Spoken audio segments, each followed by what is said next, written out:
Est-ce qu'on peut être debout dans la présence de Dieu? La Bible déclare que le méchant ne résistera pas de l'assemblée des saints. Bibiliya iravuga yuko umugizi wa nabi atazoshobora guhagarara mu kwera kw'Imana. La Bible dit le méchant ne résistera pas de l'assemblée des saints. Umugizi wa nabi ntazoshobora kwihangana kuba Alors hagati nous y'abera. allons prier pour prendre autorité contre toute forme d'esprit qui peut combattre ce culte ou combattre ce que tu veux recevoir dans la présence de Dieu. Rero tugiye gusenga tugwanya imwe mu mbi n'umuntu wese cyangwa ikintu cyose cogwanya yuko woba mu kwera kw'Imana. Est-ce qu'on peut dire amen bien? Mbega twavuga amen neza. Le diable est un ennemi redoutable, Satani n'umwansi mubi akomeye. mais celui qui est en nous est plus fort. Ariko uri muri twebwe arakomeye. Et par une foi ferme, nous le résistons et nous le chassons au nom de Jésus. Kandi iyo duhagaze dushikamye turamwirukana kandi agahunga. J'aimerais que chacun entre dans son esprit igihe umuntu wese agiye et commence kwinjira à muri s'élever contre toute forme d'esprit de distraction, de divagation de pensée, toute forme de distraction, d'envoûtement ou bien tout acte, toute œuvre de la sorcellerie qui peut vouloir opérer pendant ce séminaire. Parce que je vous dis, il y a des choses qui vont se passer. wirukana imwe mu mbi zishobora kugusamaza cyangwa zikuzanira ivyiyumviro bitari byo uzirukana mu izina rya Yesu kuko ndababwira muri uyu mwanya ashobora gukoreka byinshi byo tuma mutabona ubwiza Et bw'Imana. la prière d'autorité, ce n'est pas parler à Dieu. Umviriza isengesho ry'ubushobozi sukubwira Imana. Amen. Même après les messages, quand je dirais on va faire des prières d'autorité, prière d'autorité, ce n'est pas parler à Dieu. Umviriza nigenza guheza kwigisha nkababwira ngo tusenge isengesho ry'ubushobozi. Ce n'est pas commencer à dire oh Dieu regarde mes ennemis, combat mes ennemis, agis Seigneur. On ne fait pas de prières d'autorité en parlant à Dieu. Iyo dusenga amasengesho y'ubushobozi nitubwira Imana ahubwo dutegeka twirukana abadayimoni. Est-ce qu'on est d'accord? Mbega turi La kumwe. deuxième des choses, Icya kabiri on fait des prières d'autorité en parlant à l'ennemi. umviriza babwira bategeka umwansi Parce qu'on prend autorité sur lui. kuko dufata ubushobozi kuri we. Amen. Amen. La troisième chose, Icya gatatu on ne fait pas de prières d'autorité à genoux. ni rero ntibasenga amasengesho kwirukana abadayimoni bafukamye ku mavi Parce que dans les lois spirituelles, même les gestes et les positions comptent.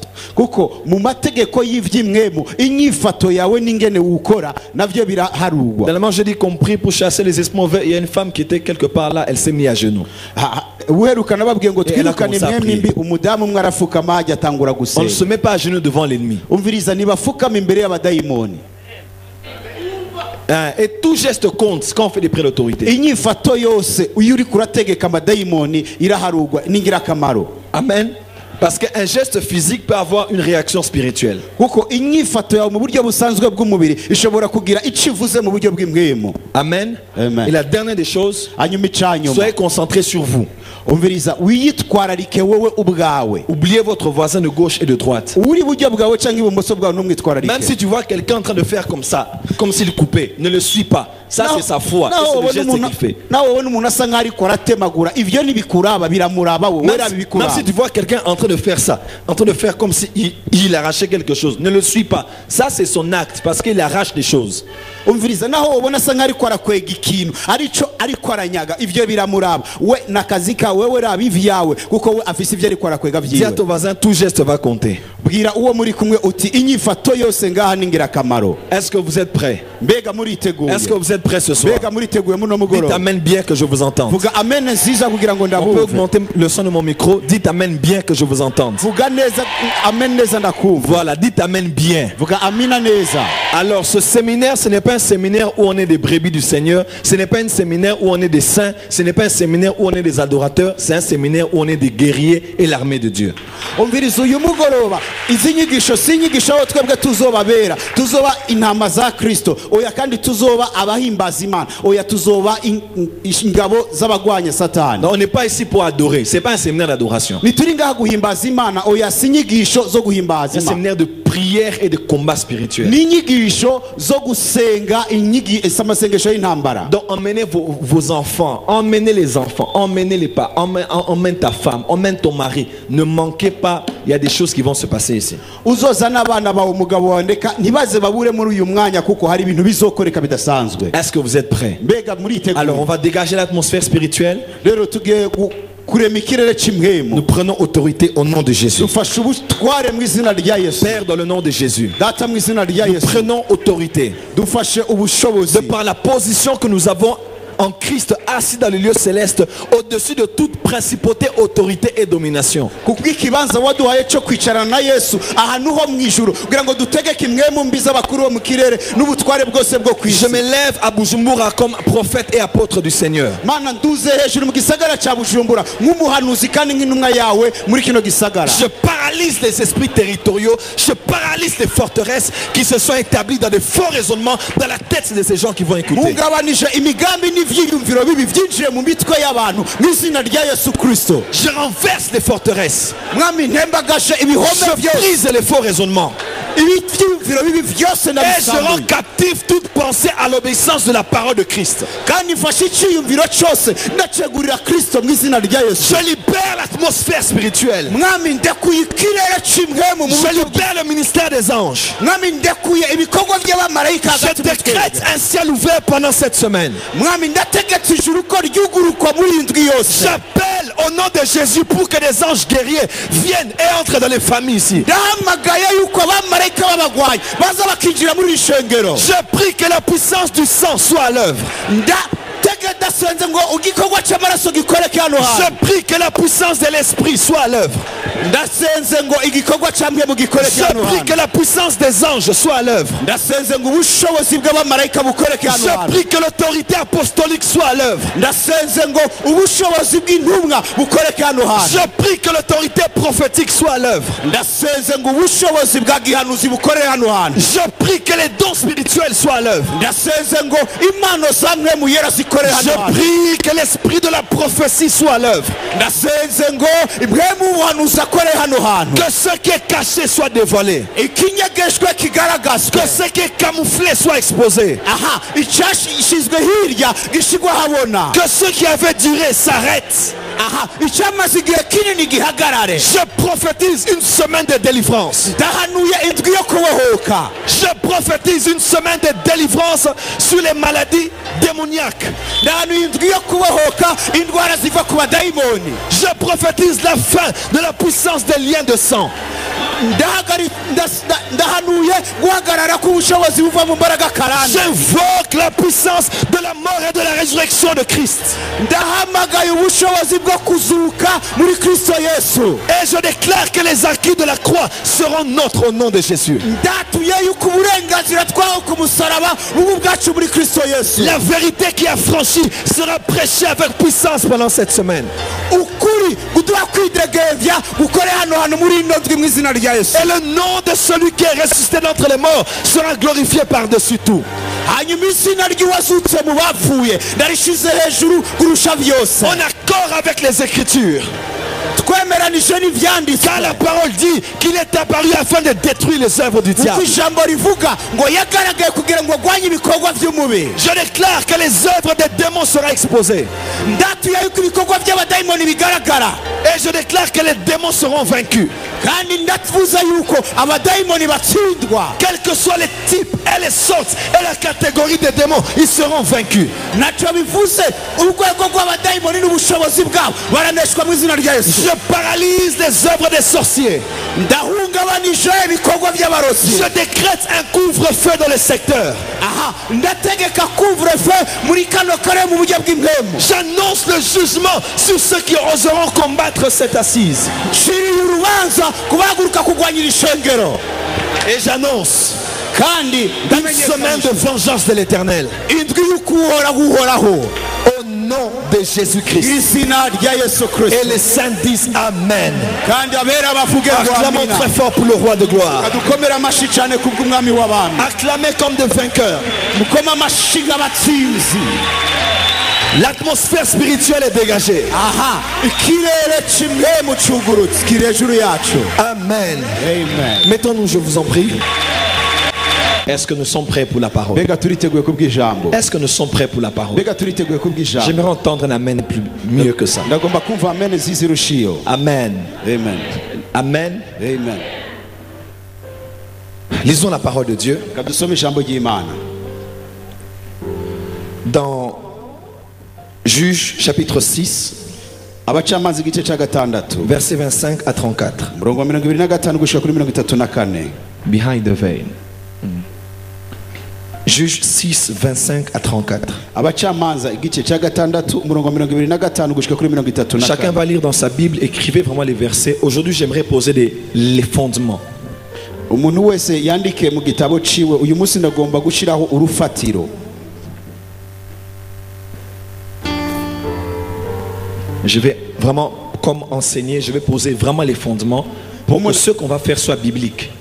nk'umuntu yigisha ndagira nshire ku rufatiro kugira ngo ivyo tuza kuyaga bibifatiye mu ijambo ry'Imana. Je vais lire dans ma version et lisez aussi dans la vôtre. arasoma muri Bibiliya yiwe nawe usome mu yiwawe. Cette nuit-là, Juge 6, 25 à 34. abacamanza gatandatu 25. Cette nuit-là, donc c'est la nuit après la visitation de l'ange à Gédéon pour lui donner son appel. Vous vous rappelez? murabyibuka nijoro Imana yagendeye Gideon. Cette nuit-là, le Seigneur ordonna à Gédéon: prends le taureau de ton père. Cette semaine, on fera les offrandes de taureau. Amen. Prends le taureau de ton père, le second, celui qui a 7 ans. Démolis l'autel de Baal que possède ton père et coupe le poteau sacré dressé à côté. Je répète, démolis l'autel de Baal, une autre version dit renverse, que possède ton père et coupe le poteau sacré dressé à côté. Au sommet de cette colline, construis ensuite pour le Seigneur ton Dieu un autel bien aménagé. Tu prendras et tu l'offriras en sacrifice complet en utilisant par le feu le bois du poteau sacré que tu auras coupé. Gédéon choisit 10 de ses serviteurs pour faire ce que l'Éternel lui avait ordonné, mais il le fit de nuit. Amen. Car il avait peur d'agir en plein jour à cause de sa famille et des habitants du village. Hein? La famille et les habitants du village. La famille et les habitants du village. Le matin, à leur réveil, les gens du village constatèrent que l'autel de Baal avait été démoli, que le poteau sacré dressé à côté avait été coupé et que le taureau de la seconde portée avait été offert en sacrifice complet sur l'autel nouvellement construit. Qui a fait cela? Se demandèrent-ils les uns aux autres. Ils se renseignèrent, firent les recherches et découvrirent que c'était Gédéon, fils d'Yoash. Ils dirent alors à Yoash: amène-nous ton fils pour que nous le mettions à mort, car il a détruit l'autel de Baal et a coupé le poteau sacré dressé à côté. Yoash répondit à tous ceux qui faisaient front contre lui: est-ce à vous de défendre la cause de Baal et de venir à son secours? Quiconque défendra sa cause sera mis à mort avant demain matin. Si Baal est Dieu, mais qu'il se défende lui-même, car c'est son autel qui a été détruit. À partir de ce moment-là, on appela Gédéon Yérubal, c'est-à-dire que Baal se défende à cause de la parole de Yoash. Que Baal se défende lui-même, car c'est son autel qui avait été détruit. Je déclare que les autels de ta famille seront détruits aujourd'hui au nom de Jésus. Les Madianites, les Amalécites et les nomades de l'Orient se rassemblèrent, traversèrent le Jourdain et installèrent leur camp dans la plaine de Jisraël. Mais l'esprit du Seigneur s'empara de Gédéon. Celui-ci sonna de la trompette pour appeler les hommes du clan d'Abiézer à le suivre. Amen. Acclamons pour la parole de Dieu. Écrivez ça. Nous avons tous lu. Je vais aller directement au message. Renverser les autels de la maison. Renverse l'autel de la maison de ton père. Cet épisode que nous venons de lire se trouve à cheval entre l'appel de Gédéon et l'exécution de la mission de Gédéon.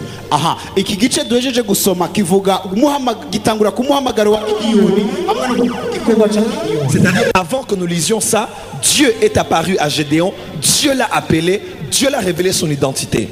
mbere yuko dusoma ibi muri iki gice Imana yahamagaye Gideyoni umumenyesha uwo ari we n'igikorwa kwe gukora. Et après cet épisode, Gédéon est maintenant entré en exécution pour rassembler un type d'armée que Dieu avait prévu afin de libérer Israël de la main des Madianites. Hanyuma y'iki gikorwa Gideyoni yarondeye umugwi w'abantu b'ingabo bamufasha kugira ngo bacungure abanyisirayeli mu maboko y'abamidiyani. Il était un homme yari umuntu appelé par Dieu. yahatora yahamagawe n'Imana. Il était appelé à délivrer toute une nation. Mais entre son appel individuel et la délivrance qu'il devait apporter à toute une nation, il y avait un épisode importante de sa destinée. hagati y'umuhamagaro wiwe no gucungura igihugu hari ikintu yategerezwa gukora gikomeye kubw'akazoza kiwe. Est-ce que vous êtes avec moi? mbega turi kumwe? Je répète, il ndabisubiramo, était une personne choisie umuntu umwe atoranijwe pour délivrer toute une nation. kugira ngo acungure igihugu. Mais il y avait une épisode importante avant de passer à l'autre étape. ariko hagati aho oya hari igice kiriho gikomeye kugira ngo ashike kuri icyo Il gihe. avait l'appel de Dieu, yari afise il umuhamagaro avait w'Imana, l'approbation de Dieu, yari afise kwemererwa il avait n'Imana, l'assurance de la présence de Dieu, yari afise kumenya neza adakekereza il avait la ko Imana. révélation de son identité. yari afise guhishurirwa ku byerekeye uwo ari we. Dieu l'a même approuvé en approuvant son offrande. Imana yaranamwemeye mu kwakira ikimazi ciwe. Mais avant qu'il aille délivrer la nation, il devait commencer à être délivré de quelque chose de la maison de son père. imbere y'uko aja gucungura igihugu yagomba ubwiwe kubaho ikintu kiva mu muryango wa se, Et cette chose kandi icyo kintu avait un lien avec son père, sa famille et le village. cyari gifitanye isano na papa wiwe n'umuryango wiwe n'igisagara yabamwo. Et j'aimerais dire à quelqu'un, nagomba kubwira umuntu Dieu t'a hano, appelé et t'a choisi. Imana yaraguhamagaye Le salut yaragutoranije. est individuel. agakiza ni ku giti Mais cy'umuntu. avant que Dieu ne t'utilise pour libérer le Burundi, pour libérer une génération, Dieu doit d'abord commencer à t'amener en guerre contre les choses qui sont établies dans la maison de ton père. imbere y'uko Imana iguhamagara gucungura igihugu, imbere y'uko Imana iguhamagara gucungura abantu, ibanza kukuzana kugwanya ibiri mu muryango wawe. Parce que dans la maison de son propre père, kuko mu nzu ya se il y avait un hôtel établi pour Baal. hari igicaniro cy'abayari, Et Baal était le Dieu du ciel, kandi bayari cyari ikigirwamana cyo mu le kirere. Dieu qui contrôlait l'atmosphère spirituelle. icyo kigirwamana cyaganze ikirere mu buryo bw'impemu. Mais Baal était aussi le Dieu de la fertilité. ariko bayari kandi cyari ikigirwamana bizera ko Certains urubyaro. disent même que c'était le Dieu de la guerre. bamwe bakavuga ngo cyari ikigirwamana cy'intambara. Et dans cette époque-là, rero muri icyo gihe on symbolisait Baal avec un taureau. bayari bakigereranya n'umutwe w'inka. Retenez bien ces choses. ibyo mubifate neza. Si vous êtes là, dites Amen. nimba muri ngaho muvuge Et ngo Dieu amen. dit à Gédéon, Imana ibwira Gideon, tu dois commencer à traiter quelque chose qu'il y a dans votre famille. uzotangura gutunganya kwanza ikintu kiri mu muryango wawe. Je ne peux pas t'emmener à l'étape suivante tant que tu n'as pas réglé cette chose dans la maison de ton père. ntushobora kuja muri iyo ntambwe ikurikira utaratunganya ibyo mu nzu ya so. Et pendant cette semaine, Dieu dit à des chrétiens, rero muri iyi ndwi Imana irabwira abakirisu, même si tu as été baptisé d'eau, naho wabatijwe mu tu as mazi reçu meza, Jésus, wakiriye tu Yesu, as un appel au ministère, ukaba ufise tu umuhamagaro mu prêches, muryango wawe. chantes ou bien même prophétises. uravuga ubutumwa bwiza ukaririmba cyangwa ugahanura. Mais tant que tu n'as pas commencé à traiter les choses dans la maison de ton père, tu n'es pas qualifié pour passer à la prochaine étape.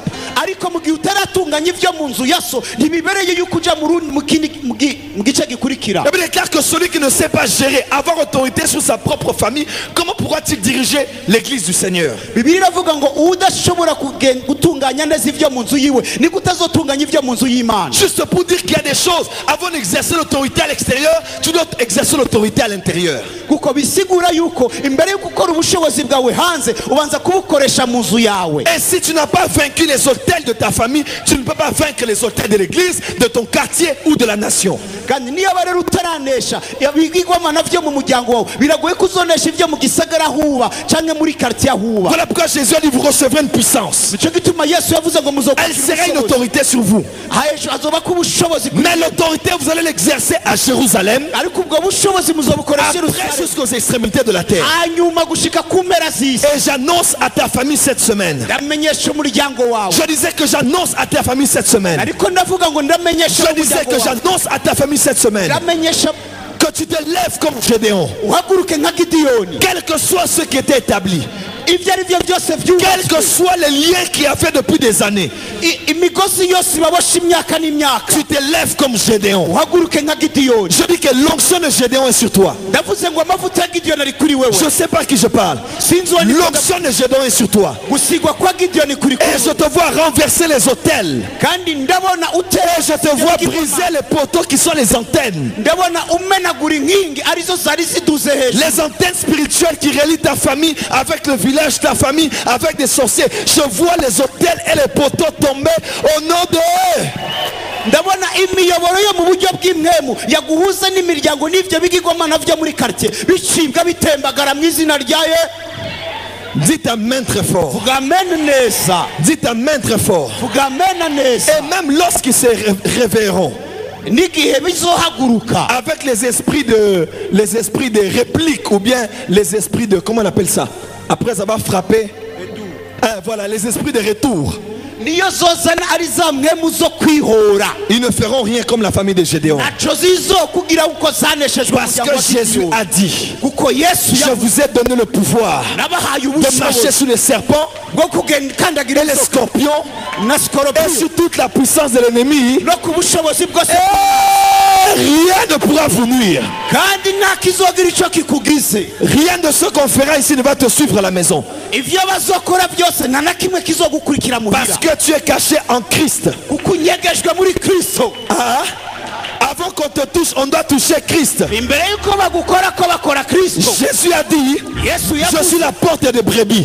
ngo ni jewe muryango w'intama C'est par moi que les brebis entreront ni jewe intama zizoca et sortiront kandi zisohoka et trouveront du pâturage. kandi basoronga ubwatsi. Si Jésus est la porte niyo aba Yesu ari et que moi umuryango je suis la brebis nanje nkaba ndi à intama l'intérieur de la bergerie, indani mu kigo avant que Satan ne me touche, imbere yuko satani il doit akora passer par la porte. ategerezwa guca mu rurembo Et comme Satan ne peut pas passer par Jésus, kuko satani adashobora je déclare que ne te touchera pas.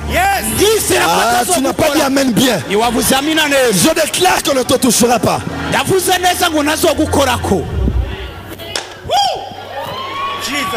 Je pose les fondements. ndashizeho urufatiro Écoutez très bien. nkurikira neza Lorsque nous... Jésus-Christ a versé son sang pour l'humanité. yesu yasheshe amaraso yiwe ku bw'isi yose Il a accordé le salut, il a payé le prix. aha yatanze agakiza kandi yatanze n'igiciro cyawe Mais ce n'est pas tout le monde qui ira au ciel. ariko si bose bazoja mu ijuru Seuls ceux qui ont la connaissance du Fils de Dieu qui seront sauvés. abo bonyine bamenye umwana w'imana bagakizwa. La deuxième des choses que j'aimerais dire, cya kabiri ngomba kuvuga le jour où tu as reçu maintenant Jésus, umunsi wakiriye yesu qu'est-ce qui a été sauvé en toi? niki cyacunguwe muri wewe C'est ton esprit qui a été sauvé. ni mwemu yawe yacunguwe. L'homme est esprit, il a une âme, il est dans un corps. umuntu ni mwemu iba mu mubiri kandi ifise ubugingo. Le jour où tu es sauvé, umunsi wakizwa c'est ton esprit qui a été sauvé. ni mwemu yawe yavutse ubwa kabiri. Ton âme est en train d'être sauvée ubugingo bwawe buri et ko ton corps bwacunguwe sera sauvé. kandi umubiri wawe uzokicwa. Est-ce que je peux expliquer? mbega nobisigura Le jour où tu reçois Jésus, umunsi wakiriye yesu Jésus vient habiter dans ton esprit. yesu akaza kuba mu mwemu C'est yawe ton esprit qui te met en contact avec le ciel. ni mwemu yawe ikuhuza n'ijuru. Ton esprit est ressuscité. imwemu yawe yavutse ubwa kabiri cyangwa yarazutse. Cet esprit qui était mort au jardin d'Éden, aha iyo mwemu yari yarapfiriye muri edeni c'est ton esprit qui est ressuscité. ni mwemu yawe yazutse. Amen. amen. Mais ta peau n'a pas changé. ariko umubiri wawe ntiwahindutse. Tu n'as pas grossi le jour où tu as reçu Jésus. umunsi wakiriye yesu ntiwabyibushe. Ton corps sera sauvé le jour où Jésus reviendra, où l'incorruptible revêtira le corruptible. Excusez-moi, où le corruptible revêtira l'incorruptible. umubiri wawe uzocungurwa igihe igipfa kizokwambara ikidapfa. Quand Jésus viendra dans les nuées, igihe yesu azozana mu nous kirere allons quitter ces corps et porter les corps glorieux. tuzova muri uyu mubiri twambara umubiri C'est w'icyubahiro. le jour où le corps sera sauvé. niwo munsi umubiri uzocungurwa. Mais la troisième partie de ton être, c'est ton âme. ariko igice cya gatatu n'ubugingo Et bwawe. l'âme est en train d'être sauvée tous les jours par le renouvellement de l'intelligence. aha ubugingo bwawe bugenda bucungurwa biciye mu kuri umenya mu ijambo ry'imana. La Bible déclare, bibiliya ne iravuga vous ngo conformez pas au siècle présent, ngo nimwishushanye n'ivyiki mais soyez transformés par le renouvellement de votre intelligence. ariko nimuhindurwe n'ijambo ry'imana. Chaque fois que tu es en contact avec la parole de Dieu, igihe cyose usoma ijambo que tu as ry'imana des informations du ciel ukakira amakuru y'isi concernant ta vie, bijanye n'ubuzima ton esprit n'a pas de problème. imwemu yawe nta ngorane Ton ifise. corps, c'est ce jour-là. umubiri wawe ni wa Mais ton munsi. problème, c'est ton âme. ariko ingorane yawe Dans ton n'ubugingo bwawe. subconscient et dans ton inconscience, la parole de Dieu vient te donner des informations qui te transforment afin que tu sois en alignement avec ton esprit pour être en contact avec Dieu. ku byo uzi no ku byo utazi ijambo ry'imana riragutegura kugira ngo ushobore kumenya kumvikana n'ijuru. Voilà pourquoi la qualité de la parole que tu entends nicyo gituma wumva ijambo wumva détermine la qualité de l'homme que tu es. aha rigaragaza umuntu uriwe. Parce qu'il y a des gens qui ont reçu Jésus, Kuko hari abantu bakiriye mais qui Yesu continuent à vivre comme des païens. ariko bakabandanya kuba Ce n'est nk'abapagani. pas qu'il n'a pas été sauvé. Suko batakiriye. Il a été sauvé. Yarakijijwe. Mais c'est son âme qu'il doit traiter. Ariko n'ubugingo bwiwe ategerezwa Il doit gusuzuma. serrer sa parole. Ategerezwa kugumya La ijambo. parole de Dieu à son cœur. Ijambo ry'Imana mu mutima David wiwe. a dit, je serre ta parole contre mon cœur pour ne pas pécher contre toi. Dawidi aravuga ngo nagumije ijambo rya mu mutima wanje kugira ngo sindagucumureko. Voilà pourquoi mes frères et sœurs, Raba nicyo gituma bashikanje vos basaza. oreilles sont la porte de votre âme. Amatwi niwo muryango w'ubugingo bwanyu. Ne donnez pas vos oreilles à écouter n'importe quoi. Amatwi yanyu nimuyatega ibipfu byose. Lorsqu'on dit achetez les CD, achetez les CD, achetez les livres, écoutez les prédications de qualité, parce que ça travaille votre homme intérieur afin que le vieil homme tombe, mais que l'homme intérieur soit bâti en Christ Jésus. Iyo tubabwira ngo mugure ibitabo cyangwa amasede tuba tubwira ngo mwumvirize iryo jambo ribakuza kugira ngo umuntu wanyu wakera apfe umusha abeho. Dites amen bien. Vuga amina neza. Lorsqu'un homme de Dieu ne vous prêche pas la vraie parole, vous êtes libre de le quitter. Igihe umukozi w'Imana atakubwira ijambo rikwiriye urakwiye kumureka. Je vous dis la vérité. Ndababwiza Ce que je dis c'est vrai. ibyo mvuga ni ukuri. Quand tu entends une parole qui ne te bâtit pas, qui ne te nourrit pas, qui ne t'éduque pas, qui ne t'instruit pas, qui ne te transforme pas, tu es libre de mettre tes oreilles ailleurs parce que c'est ta propre vie qui est en jeu. Umviriza, iyo uva umukozi w'Imana akubwira ijambo ritagufasha, ritakubaka, ritakuguza, ritaguhindura, ni uburenganzira bwawe yuko umureka kuko n'ubuzima bwawe buri ku munzani.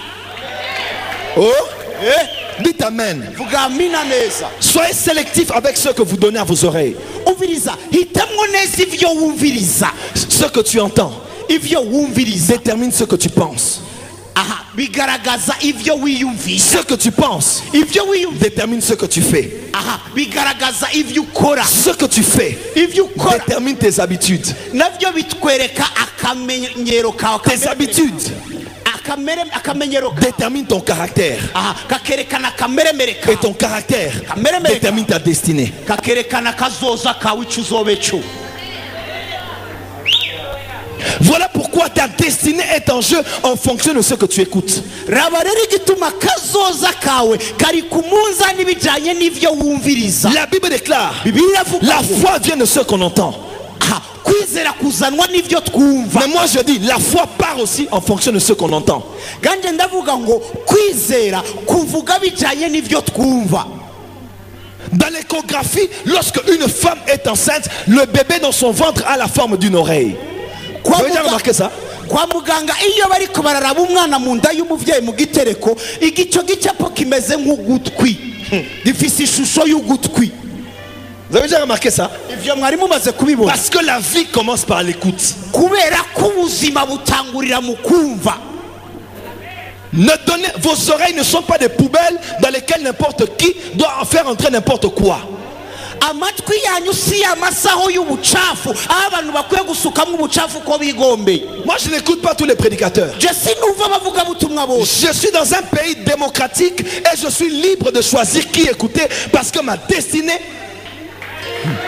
Ndi mu gihugu kirimwo demokarasi mfise uburenganzira bwo kumva uwo nshaka kuko ivyo bifise ingaruka kuri kazoza kawe. on ne reste pas avec un homme parce qu'il te parle de Dieu parce que tu as pitié de lui. On reste avec quelqu'un parce que tu es en train de veiller à ta destinée. Il y a des gens qui sont dans des églises, on te prêche n'importe quoi, mais parce que si je pars on va dire, si je pars on va penser, si je pars on va dire, si je pars, non, tu es libre. Là où on te nourrit, là où tu grandis, c'est là où tu dois aller.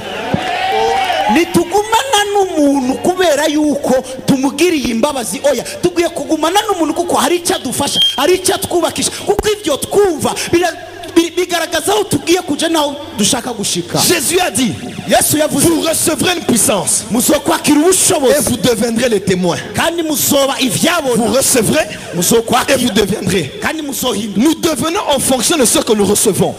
Duhinduka bijanye n'ico twakiriye. La qualité de ce que tu deviens est en fonction de la qualité de ce que tu reçois. Ubwiza bw'ico twakira bujanye n'ubwiza bw'ico dufise. Ma prière Isengesho est que Dieu donne à ce pays des prédicateurs qui prennent les arrivages du ciel pour donner aux gens. aha, isengesho ryanje nuko abavuga butumwa bo muri ico gihugu bakira ivyiza bishasha bivuye mu ijuru kugira ngo bayihe ubwoko bw'Imana. Beaucoup de chrétiens ont des diarrhées spirituelles Abakirisu benshi bagwaye parce que qu'on a pris la nourriture de hier, kuko bafungura ibyo kurya hajya la nourriture qui a dormi. Ivyagashe On a seulement pris ça. bakavyakira. Comme on n'a pas d'inspiration, Kuko nagwisha on chauffe un peu. bagashusha On gato chauffe la prédication là. bagashusha ubwo On butumwa met un bwiza. peu d'eau. Bagasuka mu On chauffe un peu. bagashusha Et quand les enfants mangent à l'église, iyo abana bafunguye ils sentent seulement brrrr. Et ils vont dans les toilettes spirituelles babikora uko nyene parce qu'ils ont mangé une nourriture avariée. uko bari ivyo Le temps est arrivé igihe kirageze d'être connecté au conseil de Dieu. yuko tucoboka kuri uwo mugozi Pour w'ijuru prendre la manne. tukakira mana La nourriture qui vient d'en haut. ivyo kurya bivuye hejuru. Jésus a dit, Yesu yavuze heureux ce serviteur arahiriwe umuntu que je veux trouver qui donne le pain convenable, la nourriture convenable au temps convenable. nzosanga afungura ivyo kurya bibereye mu gihe kibereye. Est-ce que les prédicateurs peuvent dire Amen? Mbega abavuga butumwa bavuga amina. C'est un péché pour un prédicateur d'endormir son auditoire. Ni icyaha yuko umuvuga butumwa asinziriza ishengero Parce n'imbere que la parole est la parole de vie. kuko ijambo ni ijambo ry'ubugingo.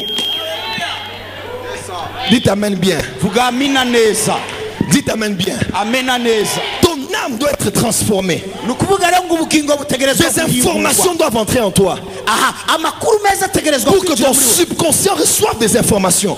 Kugira ngo ubwenge bwawe mu bwenge bwawe Ta wakira amakuru conscience mashya. reçoit des informations. Gutahura kwawe kwakira amakuru masha. Et c'est comme ça qu'on est délivré. Uko niko tubohoka. Et le genre de message que je vais prêcher, Ubwoko bw'ijambo c'est nzokwigisha. le fruit de l'expérience. Ah, ni imbuto y'ivyo nabayemwo. De près de 15 ans d'œuvrer dans le combat spirituel. Mu myaka 15 maze mu masengesho y'intambara y'imbere. J'ai connu des choses. Nabonye ibintu. J'ai subi des choses aussi. Nahuye n'ibintu. Mais la Bible déclare, Ariko vous Bibiliya connaîtrez la vérité. musomenya Et la ukuri. vérité vous affranchira. Kandi ukuri kuzoba Et comme kwidegembya. Jésus m'a affranchi, il va vous affranchir aussi. Uko Yesu yamaye kwidegembya azoba kwidegembya. Amen très fort. Ugamina neza. Donc, Nukuvuga on rero peut être rempli du Saint-Esprit, dushobora kuzura mpemu mais ye. continuer à être lié par des choses. Ariko tukabandanya tuboshwe Parce qu'on n'a pas reçu l'information nécessaire kuko tutaronse inyigisho qui zikwiye te révèle ton vrai problème ziguhishurira ingorane yawe nyako afin de te faire quitter de l'appel pour que tu sois libérateur d'une nation. kugira ngo zigukure mu ngorane zikujane kuba umucunguzi w'igihugu. Donnez-moi un amen bien. Vuga amen nziza. Il faut qu'il y ait quelqu'un qui finance pour que cette prédication passe à la télé. Cette capitale doit écouter ce message. Birakwiye yuko habaho umuntu ashigikira mu gutanga amafaranga kugira ngo ubutumwa bwiza buce kuri televiziyo iki gisagara kirabukeneye. Et cette semaine, Iyindwi il y a des choses qu'il faut traiter avec la maison de son père. hariho ibintu rero dukwiye gutunganya mu miryango ya Si badani. vous ne les traitez pas, non Nitutabitunganya seulement qu'ils auront des conséquences sur vous, ntibizogira gusa ingaruka mu buzima mais les bwacu, conséquences vont aller jusqu'à votre prochaine génération. ariko izo ngaruka zizoba no ku ruvyaro rwacu. Et un péché, Kandi icyaha ou bien un lien, canke ou umugozi bien une forteresse canke igitanda que vous ne détruisez pas, udasanganguye, lorsque cela descend de génération en génération, cela deviendra plus puissant qu'avant. ico iyo kibandanye kiva mu ruvyaro kija mu rundi kirushirizaho kugira inkomezi Dans nyinshi. Genèse, on appelle le diable le serpent, mais dans Apocalypse, on l'appelle le dragon. Parce qu'avec le temps, sa tête s'est multipliée et il est devenu un dragon.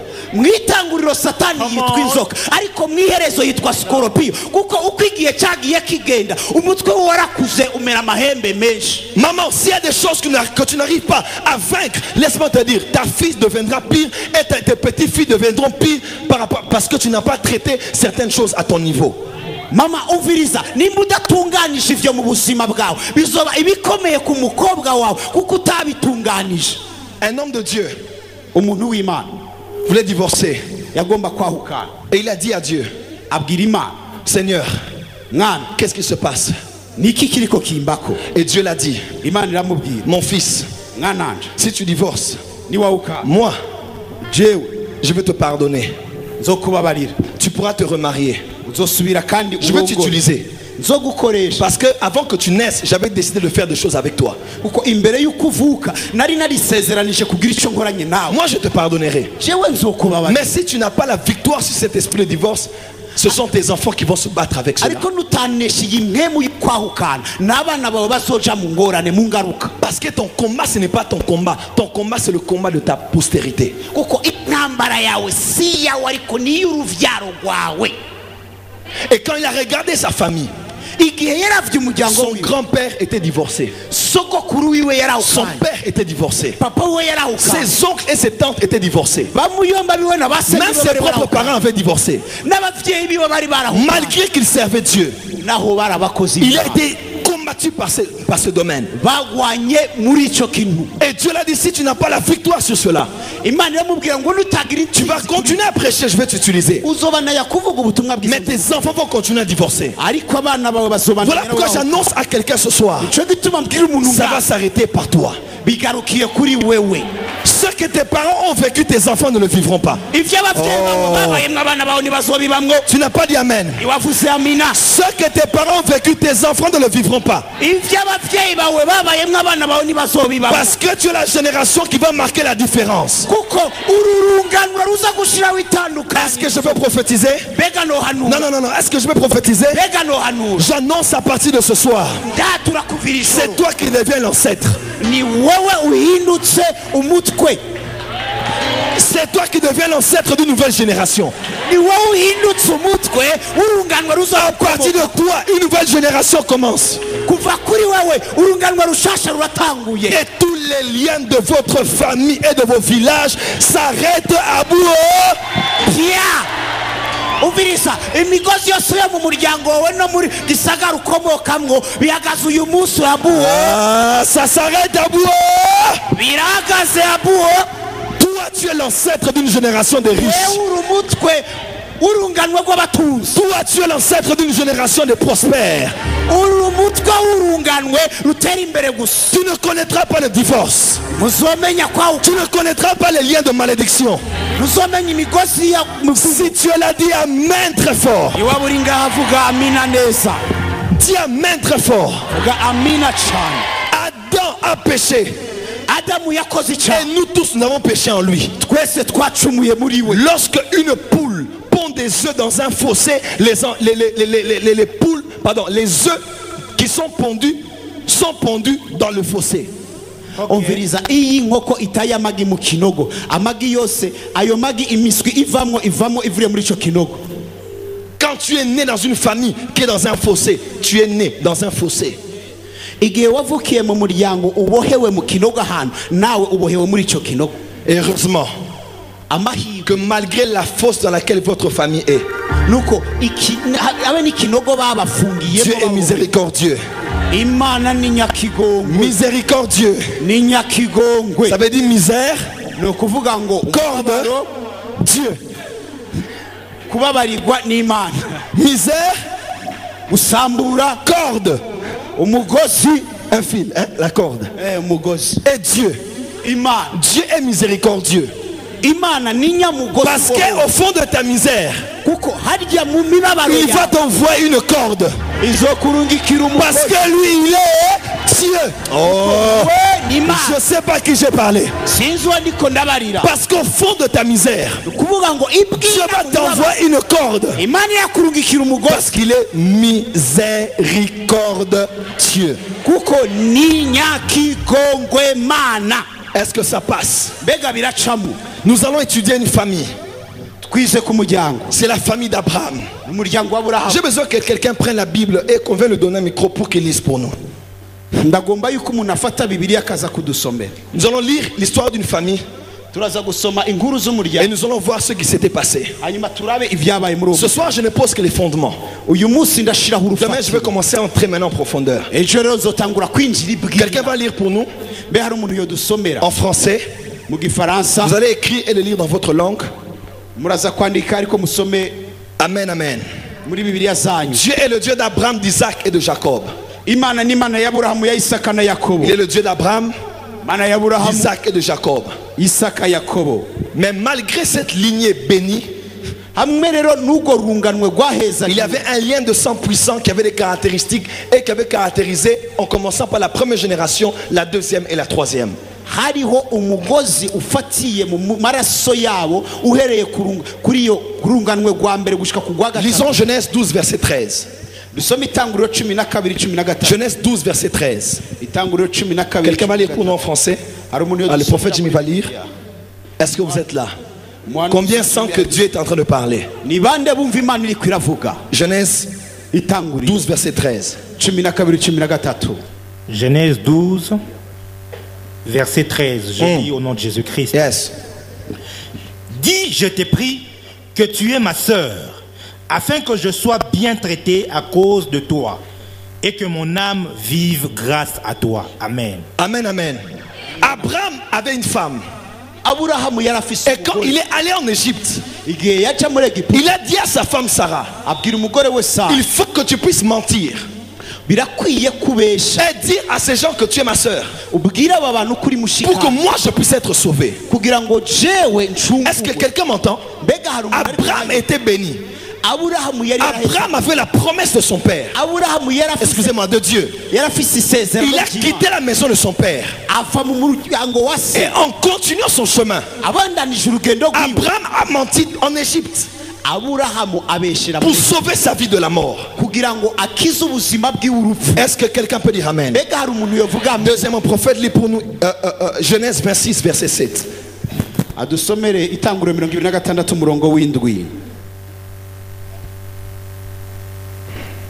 Genèse 26 verset 7.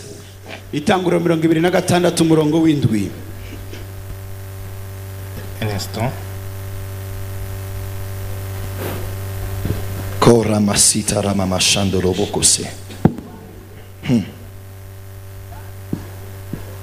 Genèse 26 verset 7.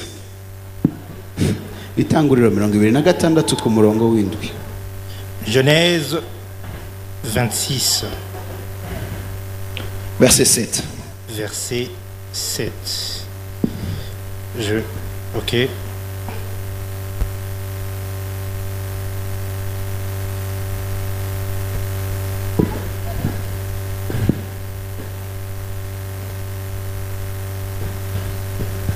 Est-ce que vous y êtes? Oh là là. Je peux lire? Ok. C'est bon? Non, non. Je peux t'aider. Merci. Genèse 26, verset 7. Non, lisons versets 6. 6 et 7. Voilà, 6 et Et 7. la Bible dit au nom de Jésus, et Isaac resta à Guérar. Lorsque les gens du lieu posaient des questions sur sa femme, il disait, c'est ma sœur. Car il craignait en disant, ma femme, que des gens du lieu ne le tuent parce que Rebecca était belle de figure. Amen, amen. Amen. Est-ce que vous êtes avec moi? Est-ce que vous êtes avec moi? Lorsque Abraham a menti, Isaac n'était pas encore né. L'histoire d'Ismaël allait bientôt commencer. Abraham, il est arrivé en Égypte, il a eu peur de la mort. Et dans une certaine circonstance, il a commencé à mentir. Isaac n'était pas encore né. Mais Abraham est né. Après des années, Isaac est né. Et Isaac a grandi. Et vous connaissez l'histoire, comment cela s'est passé avec Abraham qui envoie Eliezer pour le trouver Rebecca. Et il a pris Rebecca pour femme. Et cette femme l'a consolé. Mais lorsqu'il est parti avec sa femme dans un endroit, nous avons lu cela. Il a eu peur de mourir. Et subitement, il n'a pas fui avec sa femme. Il n'a même pas caché sa femme. Mais il était capable d'agir de la même manière que son père, alors qu'il n'était même pas là comme son père était vivant.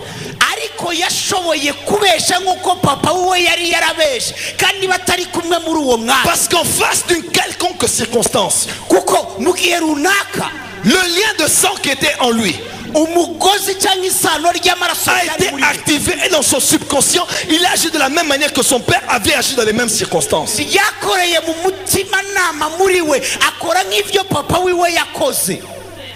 Isaac a menti. Isaka arabesha De la même manière que Abraham, son père, avait menti. abesha nk'uko papa we yari yarabeshe. Lisons encore. Reka dusome Genèse. itanguriro 26, verset 36. 26 ku murongo wa 36. Genèse 26, verset 36. Oui. Ça limite au 35.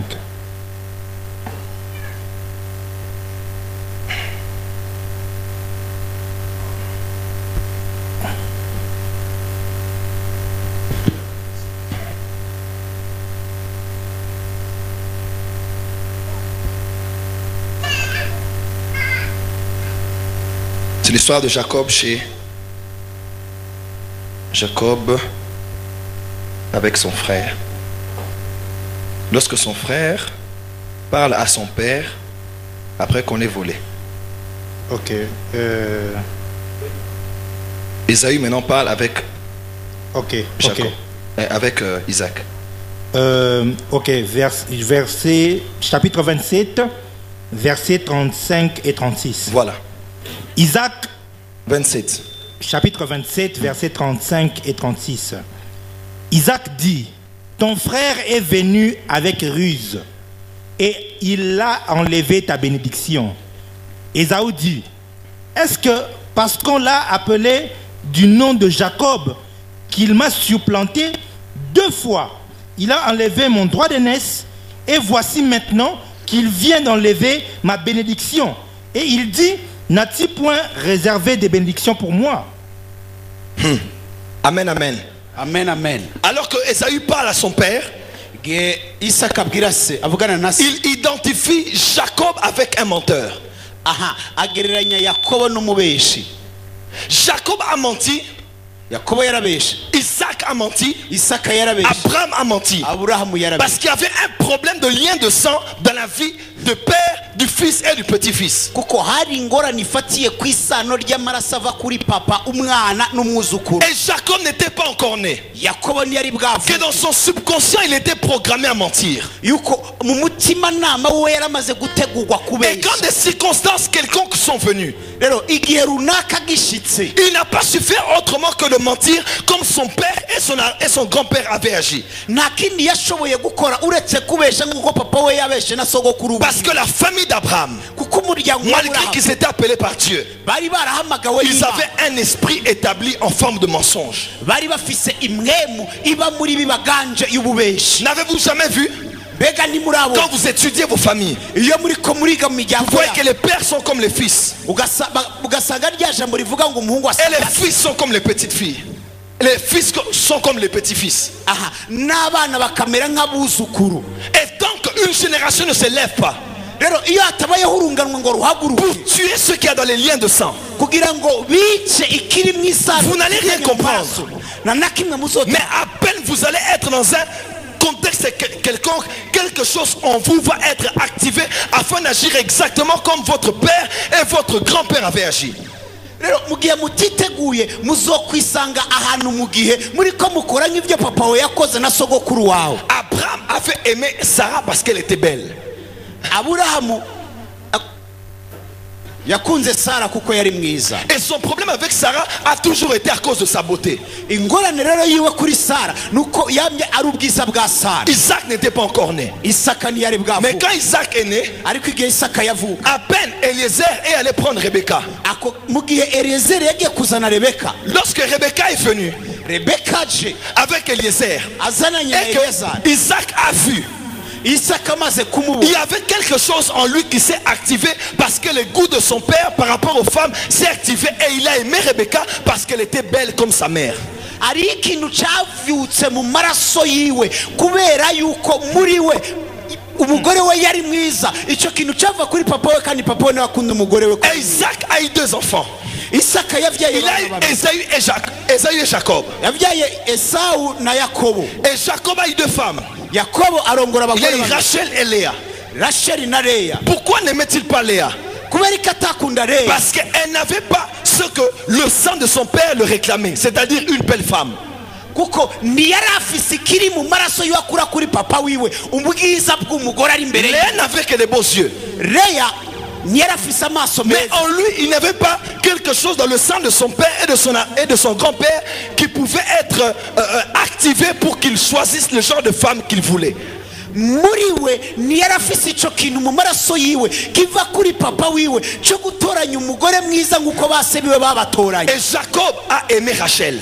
Yakobo yakunze Parce Rachel que Rachel était le type de femme que son père et son grand-père désiraient. kubera ko Rachel yari ubwoko bw'abagore papa we yakunze na sogokuru wiwe. Parce qu'il a aimé une femme comme sa mère. Kuko yakunze umugore ameze nka mama wiwe. Dommage pour certains hommes. Birababaje ku bagabo bamwe. S'ils doivent choisir, ils doivent choisir une femme comme leur mère. Iyo bagiye gutoranya abagore batoranya abagore. Alors, épousez votre mère. Il y a des hommes qui n'épousent pas les femmes, ils épousent leur mère. Partout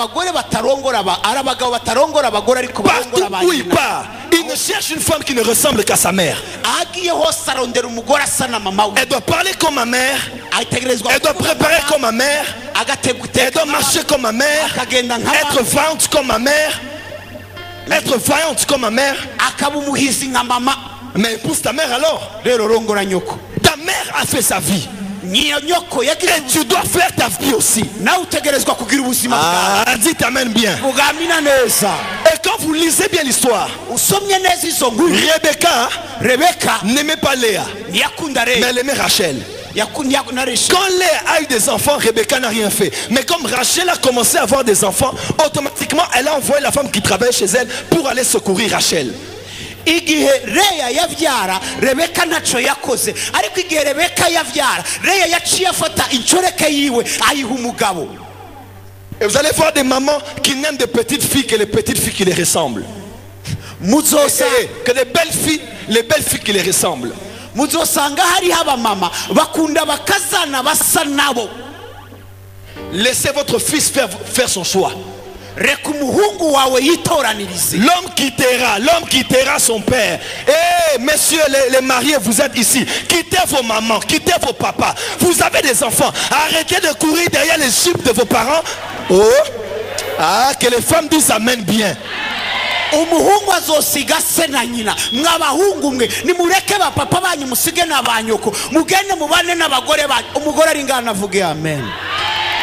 Il doit faire quelque chose. S'il doit d'abord demander à sa maman et non à sa femme. Ta maman était la femme de ton père. Mais ta femme, c'est ta femme.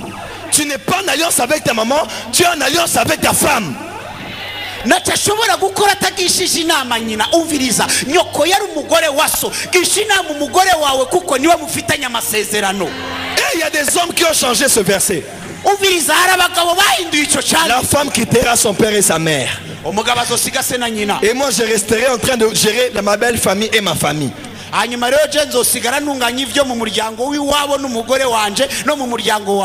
Que Dieu libère les hommes qui sont ici de leur famille. Oh, je sens que j'ai touché quelque part. Ta mère mérite ton respect, mais elle n'a pas le droit d'entrer dans ton foyer parce que la cheftaine de la maison, c'est ta femme, ce n'est pas ta mère. Mama wawe akwiye icyubahiro ciwe ariko nakwiye kwinjira mu by'umuryango wawe n'umugore wawe kuko umutegetsi mu rugo rwawe n'umugore wawe. Et vous aussi les belles mamans chrétiennes, vous exagérez. Namwe rero bama bukwa babakiriso murenze. Même si tu l'avais porté 9 mois. Nawe mutwaye amezi. Même si c'est toi qui avais souffert pour lui. Nawe ari wowe wababaye kubwiye. Tu es en train de faire la course au relais. Rero uriko ugira kwa kwiruka. Dans la course au relais, tu as fait ta partition. Rero mu kwirukana kwa kwiruka duhana. La nouvelle maman de ton fils, c'est sa femme. Amen. Mama musha umugabo wawe n'umugore wiwe. Et pourquoi elle appelle ton fils bébé? Kubera iki tumuhungu wawe bébé? Tu as déjà donné à ta belle-fille le bâton de relais. Laisse ton fils faire sa vie avec sa femme. Vous les belles mamans, vous exagérez. Mon fils, tu m'appelles plus, hein? Tu ne viens plus, hein? Tu ne m'écoutes plus, hein? Cette femme-là t'a envoûté. Cette femme-là te contrôle. Cette femme-là te possède. Tu veux que la femme possède qui encore? Laisse cette femme posséder ton fils. Uviriza waramaze guha umukazana wawe inkoni kugira ngo yitwararike umuhungu wawe. Rero abamama ngaha mwishengero, umuhungu wanje ntakimpamagara nitukivugana reka abagore babo bakora akazi kabo. Quand j'ai commencé avec ma fiancée, un petit problème, je parle à ma mère. Maman, tu vois ce qu'elle a fait, hein? Et bizarrement, le Saint-Esprit m'a dit, arrête. Tu sais pas ce que tu vas créer dans le cœur de ta mère pour ta femme. N'expose pas ta femme. Tu comprends, hein? Toi aussi tu vas bientôt être comme moi. Igihe yaronga umufiance wiwe akantu kose kaba yacaja kubwira nyina wiwe isaha imigeze mwe muyera aramubwira aravuga ati ivyo urimwo uzavuteza ingorane mu mutima wa mama wawe bituma umuteranya n'umugore we. N'expose pas ta future femme comme ça. Reka gufata umugore wawe weje uko. Parce que la personne dont la maman va prendre la partie, mais c'est toi. Elle ne prendra pas la part de ta fiancée, elle prendra ton parti parce qu'elle aura pitié. Et mon fils, l'homme de Dieu, vraiment le prophète, il est entré dans des problèmes. Et Jésus-Christ, c'est pas Jézabel qui est venu dans sa vie. Oh, les faits des forans, les faits, le sang de Jésus. Uviriza mama wawe nazuba mu ruhande rw'umufiance wawe azuba mu ruhande rwawe kandi ivyo bizotuma baravuga ngo umuhungu wanje w'umuhanuzi ubwo ni Jezebeli yaje mw'izina rya Yesu. Jezebeli aujourd'hui que ça chauffe, que ça ne chauffe pas, et moi et la personne que je vais épouser, ma mère, et j'ai déjà dit à ma mère, quand je me marie, je te prends, je t'envoie en Alaska. Je te construis une maison en glace avec les Esquimaux comme les sentinelles et les cuisiniers. Parce que je ne veux pas, je te donne tout, mais tu me laisses avec ma femme. Le chef de ma maison, c'est ma femme. Le dernier mot, c'est ma femme. Ma raison de vivre, c'est ma femme. Mon argent, c'est ma femme. Les priorités de l'argent, c'est ma femme. Mais il y a des hommes, ils sont mariés, mais ils habitent encore avec des couches dans la maison de leur maman. À peine on le paye le salaire, ils prennent d'abord les dîmes de salaire. Maman, maman, maman, maman. Maman quoi, maman quoi, maman quoi. Eh? Ah, dis t'amènes bien. Nabwiye mama wanje ngo bishuha canke bikanya ingorane zo mu rugo rwanje sizi wawe. Uviriza ni namara kurongora nzokubakira inzu ahantu hakanye cyane bita muri Alaska, ndakubakira n'abasirikare b'amabarafu bakumenyere hiyo, hanyuma je uneke nubaka urugo rwanje. Abagabo ngabo niba iyo barose n'ikigira 10 ni mama mama. Uviriza reka yubaka urugo. Vous qui êtes venus en couple ce soir, Marie, n'intimidez pas vos femmes. Laissez vos femmes dire amen. Ah, laissez vos femmes dire amen. Parce qu'il y a des hommes mariés qui sont ici. Il dit attends, je vais t'attendre à la maison, tu vas pas les coups, les pieds. Laisse la femme dire amen. C'est la vérité qui libère. Abagabo bamwe baricaye ngaho bavuze ati ntacyo reka dushike muhira urarya umugero ushushe. Uviriza reka umugore wawe avuge amen. Amen, prophète Jimmy. Amen, c'est ça la même. Il y a des hommes comme ça, ils veulent intimider petit. Attention, hein. Là maintenant tu dis amen pour moi parce que je suis attaché à ma maman. Iterabwoba niryo ribuzuye. Wavuze amen kubera ko wikundana na mama wanje. Tu as l'esprit de Jacob qui est en train de chercher sa mère dans la femme qu'il veut épouser. Urimwe impemu ya Yakobo iri kwirarondera nyina mu mugore agiye kurongora. Pourquoi on n'a pas dit la femme quittera, on a dit l'homme quittera? Parce que Dieu sait que ce sont les hommes qui ont des difficultés pour quitter. Kuberiki Bibiliya itavuga ngo umugore azosiga se na nyine kavuga umugabo nuko izi yuko abagabo aribo bafise ingorane yo kwitandukanya. Pourquoi la Bible n'a pas dit la femme quittera, mais on dit l'homme quittera? C'est parce que Dieu sait que les personnes qui ont des difficultés à quitter, ce sont les hommes. Même quand ils viennent vous épouser, mais leur tête c'est encore de leur maison. Et dimanche, au lieu de manger chez lui, chou, tu es où comme ça? Oh, je suis chez maman. Je t'ai passé manger les maboké et les poissons, les sambaza.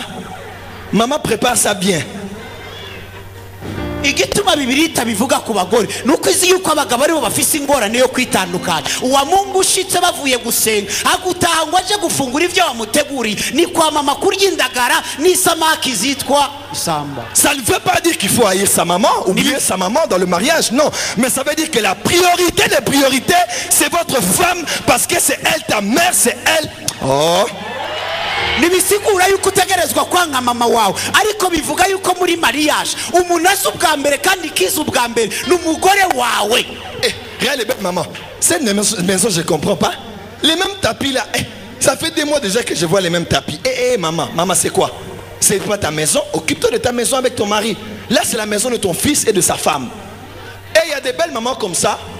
Quand à peine son fils se marie à une fille, elle attend qu'elle soit grosse. Et tu n'es pas encore enceinte, hein?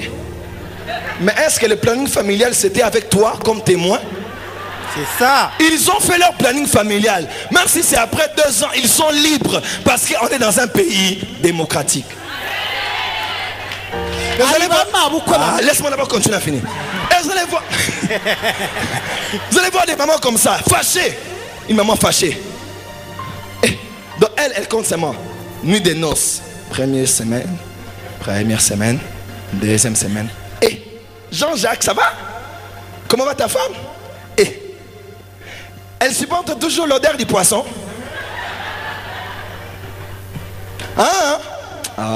Donc le bébé n'est pas encore là. Arrêtez de stresser vos fils, arrêtez de stresser vos belles-filles. Laissez-les faire leur vie selon ce qui les convient. Donnez des conseils, mais laissez-les vivre. Laissez-les respirer. Belle maman, beau-père, arrêtez. Surtout vous qui priez beaucoup. À peine fini ici, tu vas voir d'abord dans ton fils à la maison. Arrête, laissez-les faire leur vie. Dis à ton voisin liberté, liberté. Hariho bamabukwe bameze gutyo oya iyo kicinjira mu nzu araraba kwanza akavuga ngo iyi ni yatapi aho namezi 2 narahera ya mariage hakura bivyo mu rugo gwe ariko araba ivyo mu rugo umugore w'umuhungu wiwe igihe kitaranashira kacamubaza ngo mbega ntarasama aho oya aguma haruri inyuma ya mariage indwi imwe zibiri mbega Yohani Yakobo ubona bimeze gute aracamota gusa kamoto kinutse kwisamaki ntarasama hamahoro umuhungu wawe n'umukazana wawe ureke kubahungabanya. Si je dis la vérité, acclamez, acclamez. Si je dis la vérité. Ukuri koma mashi. Et les belles sœurs aussi. Yeah, les belles sœurs. Les belles sœurs sont les premières sœurs en compétition avec leurs belles sœurs. Elle a porté cette sandale, moi aussi j'ai porté cette sandale. Elle a mis cette jupe, moi aussi j'ai mis cette jupe. Et aux ambandania, oh, l'ingala zoya, l'option de l'ingala vient. Recevez les lingala vous. Makira mavuta yiringa. Bashiki babagabo na tera imiryango agashaka ko yambaye ikirato cyiza nanje ntegerezwa kucamba. Umviriza nawe mushiki wa mugabo toi tu ne connais pas mon frère, hein? C'est moi qui ai grandi avec lui, c'est moi qui ai resté avec lui. Même si tu es resté avec lui, tu ne vas pas l'épouser. Va épouser ton homme là-bas et laisse la fille d'autrui faire aussi sa propre vie. Est-ce que toi tu aimerais qu'on te traite aussi dans ta belle famille par tes belles soeurs de la même manière que tu traites tes belles soeurs?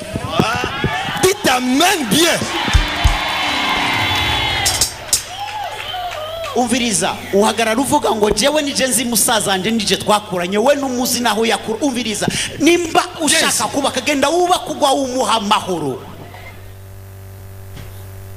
On a des séminaires de couple, délivrance dans les couples. Tuzoshiraho inyigisho zabubakanye kugira ngo habeho kubohoka. Dis t'amènes bien. Vuga amina neza. Levez les mains, dis amen. Si cette parole est en train de faire tomber les forteresses, dites amen. Les maris, n'intimidez pas vos femmes à la maison, s'il vous plaît. S'il vous plaît, laissez vos femmes dire amen, pardon. Je ne veux pas qu'il y ait des problèmes dans les foyers ce soir. Oh, toi tu disais amen, tu es contre ma mère, tu respectes ma mère. Laisse la parole qui a été prêchée. Bagabo nimutera ubwoba abagore banyu numareke bavuge amen. Uza gushika muhira mumubwira ngo wari wamyuvuga amen ukushaka ko nangana na mama oya mureka avuge amen. Et dans ces 3 générations, rero muri rurungano muri zingano il y a un problème dans les goûts des femmes à choisir. Habayeho ingorane yo guhitamwo abagore. Un problème de mensonge. Ingorane ifatiye kububeshi. Mais aussi un problème des fils aînés qui n'héritaient pas de la bénédiction. Kandi ingorane y'abana b'imfura bata. Parce que le diable combat les aînés de la famille. Regardez maintenant beaucoup de familles. Les aînés sont toujours ceux qui sont les plus combattus. Parce que le diable sait, dès qu'il touche à la tête, il va toucher aux autres. C'est comme ça que dans la Bible, Dieu avait demandé qu'on fasse l'offrande des prémices. C'est-à-dire la première récolte. Quand tu commences un champ, la première récolte devait être consacrée à l'Éternel. Parce que lorsque les premières sont consacrées à Dieu, les secondes le seront aussi. Et Paul a dit aux Romains, Paulo yandikiye abaroma lorsque les prémices sont saintes, la masse le sera aussi. ni ukuvuga ngo iyo umwimbu wa mbere wejejwe n'ibindi byose bizokwera. Voilà pourquoi Jésus est le premier d'entre plusieurs, parce qu'il est la tête, nous aussi nous le suivons. Nicyo gituma Yesu ari we fura muri benshi natwe tugakurikirako. Abraham a eu 2 fils. Aburahamu yabyaye abahungu. Les 2 principaux néanmoins. Aburahamu yabyaye Il a eu abahungu. Ismaël et Isaac. Ishumayeli na Isaka. L'aîné c'était Ismaël. Imfura yari Ishumayeli. Mais Ismaël n'a pas eu la bénédiction de l'héritage. Ariko Ishumayeli ntiyaronse umugisha w'ubufura. Isaac a eu des jumeaux. Isaka avyara Mais ce n'est pas l'aîné qui a hérité. Ariko simfura yahawe umurage. C'est le second Jacob qui a hérité. N'uwa kabiri Yakobo yahawe kuraga umugisha. Et même dans la famille de Jacob, No mu muryango wa Yakobo il a eu 12 fils. habayeho abahungu 12. Et son premier fils Ruben n'a pas eu l'héritage parce qu'il avait connu la femme de son père. Imfura Rubeni ntiyaronse umugisha kuko yaryamanye n'umugore wa se. Et Dieu a dit à Ruben, Imana ibwira Rubeni, tu ne vas pas hériter. Et Jacob a dit à Ruben, Yakobo abwira Rubeni, à son fils aîné, imfura tu yiwe ne vas pas hériter ntuzoronka umurage parce que tu as sué la couche de ton père. kuko wahumanije uburiri bwa so. Et c'est Joseph qui a hérité, Ni Yosefu rero yahawe umurage l'avant-dernier. ukurikira umuhererezi. Et même Uw'imbere y'umuhererezi. quand les Juifs sont allés prendre possession de Canaan dans le temps de Josué, si vous lisez bien l'histoire, en ce temps-là, la tribu de Ruben n'avait pas de terre. Ils étaient en train de errer, tout le monde avait des terres, sauf je crois Ruben et Siméon. Ils n'avaient pas de terre parce que le père avait proclamé une malédiction sur le fils. N'igihe binjira mu gihugu cy'amasezerano i Kanani ubiravye neza usanga Rubeni na Simeyoni batigeze baronka ubutaka kuko bari baravumwe na se wabo. Et dans la lignée de Joseph, il avait Ephraim et Manassé, mais l'aîné n'a pas eu l'héritage, c'est le second qui a eu l'héritage. Kandi no mu ruvyaro rwa Yosefu havutse abana babiri Efurayimu na Manase. Uwo mutoyi niwe yaronse umugisha. Et vous allez voir dans les familles, les aînés ont toujours des problèmes. Soit ils ont une vie désordonnée, ils ne sont pas conscients, ils vivent dans l'adultère, ils ne prennent pas les responsabilités et ils sont toujours perdus comme ça. Uzosanga kenshi mu muryango imfura zifise ingorane zitwitwararika ibintu ari imboregwa ari abasambanyi usanga bari mu bintu bipfuye Vous nk'ivyo. n'avez jamais remarqué ça? Mbega ivyo ntaho murabibona mu miryango. Et Dieu m'a dit pendant cette semaine, on va prier pour les aînés parce que vous serez la tête. Être la queue, ce n'est pas votre destinée. Si vous êtes né aîné, c'est parce que Dieu veut que vous soyez la tête et donner la bénédiction à tous les autres de votre famille. Imana yambwiye gusengera imfura muri uyu muryango kuko ni muri mirizo muri mitwe kuko nimwahabwa umugisha n'ababakurikira bazohabwa umugisha. On va faire une prière pour les aînés de la famille. Turaza gusengera imfura mu miryango. On va le faire mercredi, demain. Ejo kuwa gatatu. Il faut que les aînés reprennent leur place d'aînés dans la famille. Birakwiye kwifura zigarukana ubukuru bwabo mu miryango. Et ça peut être une malédiction. Ishobora kuba ari umuvumo. Peut-être que l'aîné de l'aîné voulait se comparer à votre père, à votre arrière-grand-père. Et quand il a maudit, automatiquement le problème est venu.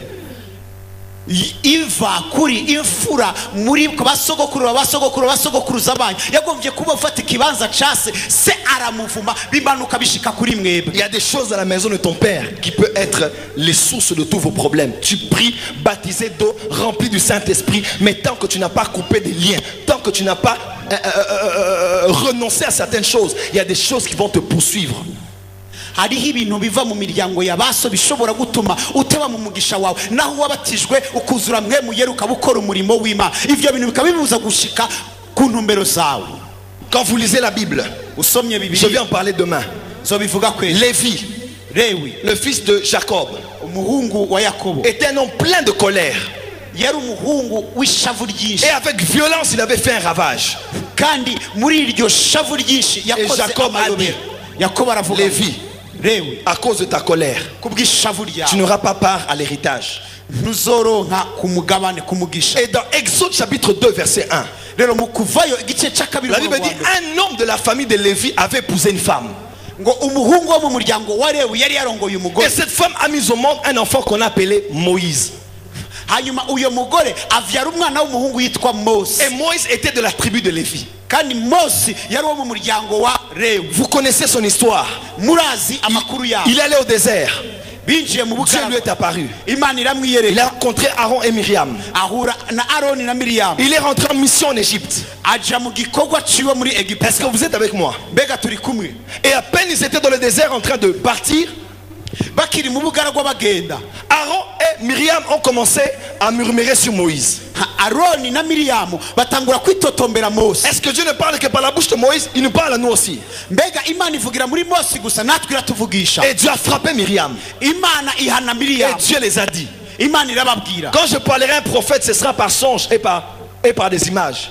ninaganira namwe bizoca mu ndoto canke muyerekwa Mais Moïse, je le parle face à face. ariko mose tuvuga n'imbona Parce nkubone qu'il est l'homme le plus humble du monde. kuko n'umugabo aciye bugufi mu isi Dans une autre version, on dit il est l'homme le plus doux du monde.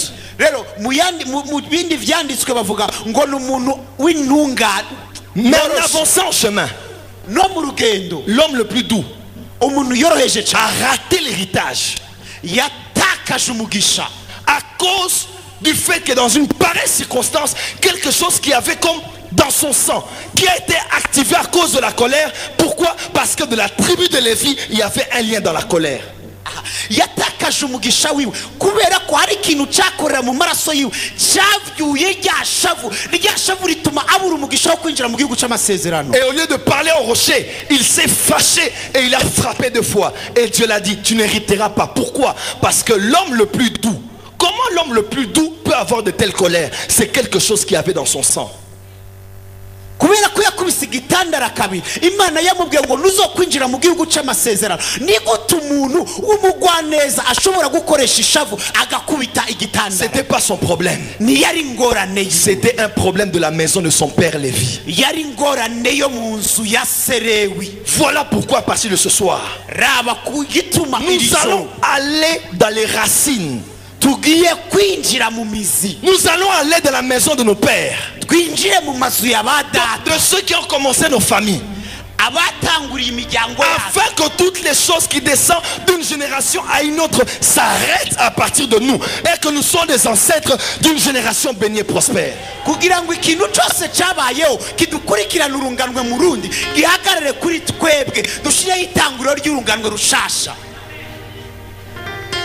Dites amen très fort. vuga amina neza Dites amen très fort. amena neza Dites amen très fort. vuga amena n'ingufu Tant que tu ne traites pas avec ces problèmes, tu peux prier en langue, mais tu ne peux pas comprendre comment tu as divorcé parce que tu n'as pas traité ce problème. Satan est là, mais il aime se cacher. Mais quand on le découvre, il faut le traiter. iyo ufise iyo ngorane ushobora gusenga mu ndimi ariko ntushike ku mugisha wawe kuko satani aba ariho akwinyegeje ariko iyo amaze kugaragara birakwiye yuko tumufatira ibihano Tu verras que tu es un frère, tu aimes Dieu. urabona kuri mwene data kandi ukunda Tu imana es marié, urubatse mais c'est plus fort que toi.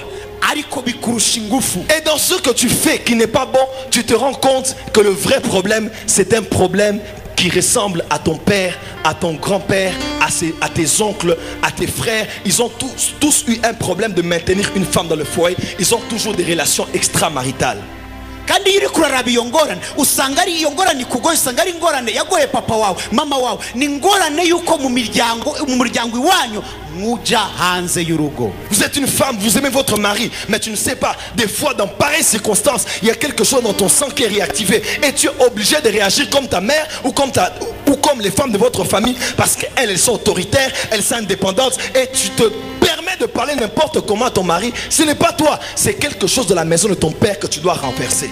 bigashika mu rugo rwawe uri umugore ugasanga mu maraso yawe hari ikintu kigucaniriye ugakora icyo utari ukwiye gukora icyo oye ni ukwitegeka waraba ugasanga no mu muryango iwanyu niko ba nyoko na bashangazi bawe bameze barategeka Jésus un jour, yesu il umunsi passait, il a vu un figuier yariko ararengana abona igiti et Jésus a eu faim. yesu arasonza Le figuier ne donnait pas de fruits icyo uwo musukoni niwe et il a atanga maudit le figuier. abwira icyo giti Le cy'umusukoni lendemain, il repassait par là bukeye bwaho et la Bible dit bibiri ivuga ngo que le figuier a séché jusqu'à la racine. yari yavumye cya giti bivuga ngo cya giti ngo kica kiruma gushika mu mizi Dis à ton voisin, allons à la racine. bwira umuri wo mwicaranye uti Aïe, reka aïe, aïe. dushike Dis à ton voisin, allons à la racine. tugende dushike mu mizi Dis à ton voisin, allons à la racine. tugende dushike mu mizi Tu peux couper une branche, ushobora guca umutumba mais la racine n'est pas touchée. ariko imizi La itakoze vie qui est dans la sève va reproduire les mêmes fruits. aha ubuzima buri muri ya mazi y'igiti buzozana cyacamwa nyene. Mes frères et sœurs, bashikanje basaza, ce soir nous allons aller à la racine. iri joro turaja muri mizi. Pendant que j'enseignais, il y a des gens qui étaient en train de regarder leur famille, leur père, leur mère, leurs arrière-parents, et ils ont vu qu'ils sont en train de subir les mêmes choses. Remarquez bien. Et dans toute cette lignée-là, toutes les femmes ont eu des problèmes pour avoir des enfants. igihe nariko ndigisha arabinjire mu miryango yabo basanga ivyo oye vyabaye kuri ba papa babo ba mama babo kandi baravye mu runganwe rwabo mu miryango yabo ivyo byose byashike n'abana babo. Abraham, Isaac et Jacob sont tombés sur les mêmes types de femmes. Sarah a eu des problèmes d'enfanter, Rebecca a eu des problèmes d'enfanter, et Rachel a eu des problèmes d'enfanter, et Léa aussi. Aburahamu, Yakobo na Isaka bagize za ngorane nyene, n'abagore babo Sara, Rachel na Leya nabo bagize za ngorane nyene zo kuvyara abatevye. Et le diable peut être là, il vous donne seulement le même type de femme avec le même type de problème. À partir de ce soir, ces liens sont coupés au nom de Jésus. Satani ariho kugira ngo aguhe ubwoko bwabo bagore nawe wisange muri za ngorane. Iri joro uyo mugozi uracitse mu izina rya Yesu. Dites amen bien. Vuga amina neza. Satan peut faire que vous êtes de belles filles, vous avez Dieu, votre maman prie pour vous, mais vous tombez sur les hommes qui ont de l'argent et qui vous frappent. Il y a des hommes comme ça, ils frappent leurs femmes. Et Satan a tout fait pour que vous puissiez tomber sur des hommes qui vont vous battre, qui vont vous tromper avec des femmes. Et pourtant, ces hommes-là vous donnent tout. Ils vous donnent l'argent, ils vous donnent les voitures, ils vous donnent les voyages. Mes frères et sœurs, c'est une malédiction. Ça peut être quelqu'un dans la famille qui avait dit, on va voir si tes filles vont se marier. Elles vont se marier. Même si elles ont l'argent, elles seront malheureuses. Alors toutes les filles commencent à avoir l'argent, commencent à avoir la prospérité, mais malheureuses. Parce qu'elles ont des femmes, des hommes qui vont les battre, des hommes qui vont les faire souffrir. Mes frères et sœurs, à partir de toi, je dis à partir de toi, je dis à partir de toi, ces choses à bout. Hariho abakobwa ngaho ushobora kuba uri mwiza warize ariko ugahura n'umugabo afise amafaranga aguha vyose ariko agukubita kandi agutoteza uvuye mu mvumo ugasanga uva kuri umwe mu bagore cyangwa muri bashagazi bo mu muryango yavuze ngo nzora ko abakobwa bawe bubaka neza. Ivyo bintu uyu munsi birahagaze abuo. Que Dieu bénisse sa parole. Imana ihezagira ijambo ryayo. Nous allons être debout pour prier. Tugiye guhaguruka kugira ngo dusenge. Ce soir, je n'ai fait qu'introduire. Uyu munsi nashizeho demain, je vais aller en profondeur. ariko ejo nzokwinjira Mais nous ibwira. allons commencer à faire des prières d'autorité. Tuzotangura gusenga amashengesho y'ubushobozi. Maintenant, tu vas rentrer en esprit dans ta famille. Igihe rero uza gusanga uza gutaha mu mwe mu muryango wawe. Tu vas rentrer en esprit dans ta famille. Urataha uri mu mwe mu muryango wawe. Tu vas aller à la racine. Ugende ushike mu mizi. Et tu vas renverser les autels de la maison de ton père. Hanyuma utembagaze ibicaniro mu muryango wawe. J'aimerais entendre un amen de guerre ici. Un amen Ndashaka de guerre. kumva amen y'intambara hano. Je dis un amen de guerre. Amen y'intambara. Koramakashene. Écoutez, quand le diable te combat, Iyo Satana kugwanya il ne plaisante pas. we nafkina. Il ne blague pas. Nafkina. Quand ces liens-là agissent par des personnes qui ont maudit ta vie et ta famille, ils ne blaguent pas, ils ne plaisantent pas. Abo bantu bavumye umuryango wawe iyo bariko barabikora bonye bariko barafyina. Et quand le prophète dit prier, prends ta vie au sérieux. Rero umuhanuzi avuze ngo senga bifate nkama. Ne sois pas en train de regarder les gens ou de croire que tu es un professionnel. Prie parce que tu es en train de faire tout, non seulement pour te battre pour toi, mais aussi pour ta progéniture. Uviriza nurabo muri ko murarabo wifate nkaho ivy'amasengesho wabimenyereye. Oya gwana ugwanira n'uruvyaro rwawe. Et quand on va commencer à prier, Igihe tugiye gutangura je vous gusenga. dis que le ciel est ouvert. Ndababwiye ngo ijuru rirakinguye. Le feu du jugement Umuriro w'urubanza qui est descendu dans le temps d'Élie wamanutse mu gihe cya Eliya va descendre ici. uramanuka hano hantu Et les liens vont être coupés. kandi imigozi iracikagurika. Demain, je parlerai sur les liens de sang, les liens de nom, les liens qui ont été faits par la voie du sexe. Je parlerai des choses terribles demain. Ejo nzovuga imigozi ifatiye ku maraso ku mazina ku busambanyi. Ejo nzovuga ibintu bikomeye cyane. Mais ce soir, Ariko uyu munsi iri joro ces liens vont tomber. iyo migozi iracika. Je dis ces liens vont tomber. Iyo migozi iracika. Dites la main très fort. Vuga amena n'inkombe. Levez les deux mains. Yuze ibiganza Dites byawe. Seigneur Jésus. Vuga mwami Yesu. Dites Seigneur Jésus. Mwami Yesu. J'ai entendu ta parole. Numvise ijambo ryawe. Ta parole est la vérité. Ijambo ryawe ni ukuri. Et la vérité m'a franchi. Kandi ukuri kumakwidegera. Ta parole Ijambo ryawe entre dans mon âme, ryinjira mu bugingo bwanje, dans mon subconscient, mu mutima dans ma conscience. mu mutima wanje. Mon âme est changée. Ubugingo bwanje Mon burahinduka. âme est renouvelée. Ubugingo bwanje Et bwubatse. je refuse. Kandi ndanse. Je refuse Ndanse de vivre kubaho les liens imigozi de mon père, yo kwa data, de ma mère, yo kwa mama, de mes grands-parents yo kwa ou basogokuru de mes ancêtres.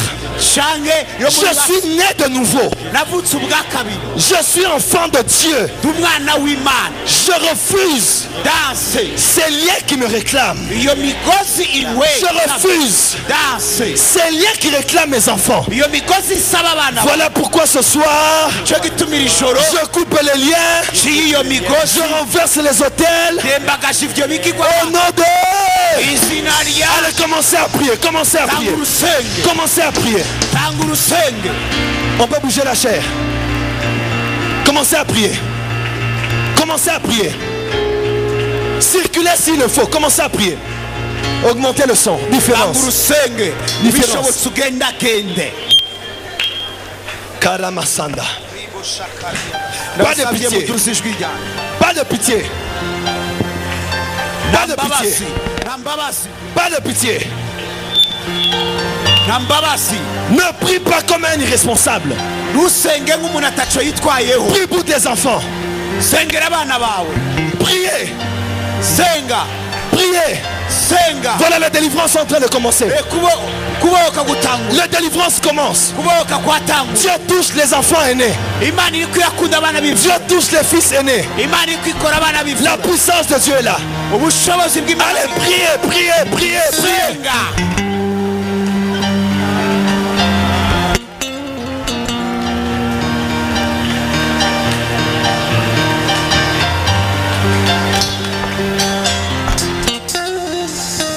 Power of the Holy Ghost. Ubushobozi bwa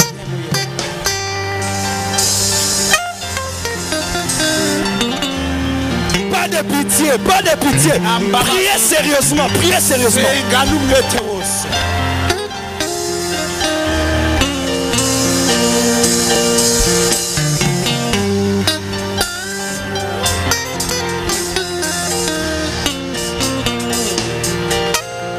La puissance de Dieu est là. Ubushobozi bw'Imana buri hano. Power.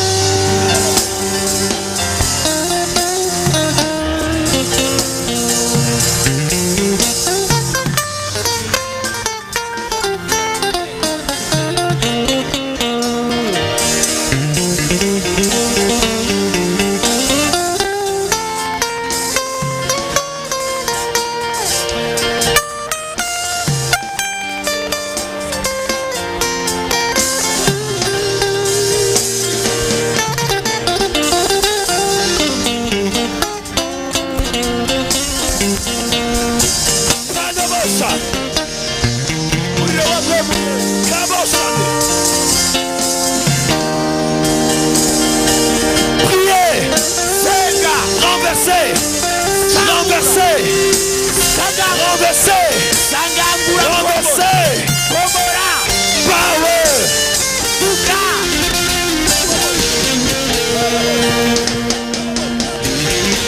Le feu de Dieu.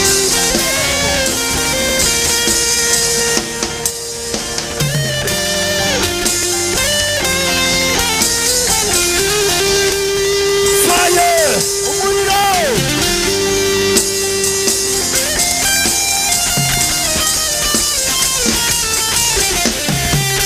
Nous allons invoquer le feu. Tugiye guhamagara umuriro. Le feu qu'Élie avait invoqué. Umuriro Eliya yahamagaye. Que le feu puisse couper les liens. Umuriro utwika iyo migozi. Invoquez le feu dans vos maisons. Hamagara umuriro mu muryango wawe. Invoquez le feu sur vos enfants. Hamagara umuriro ku bana bawe. Priez. Senga. Priez. Senga. Le feu. Umuriro. Le feu. Umuriro. Le feu. Umuriro. Le feu. Umuriro. Le feu. Umuriro. Le feu. Umuriro.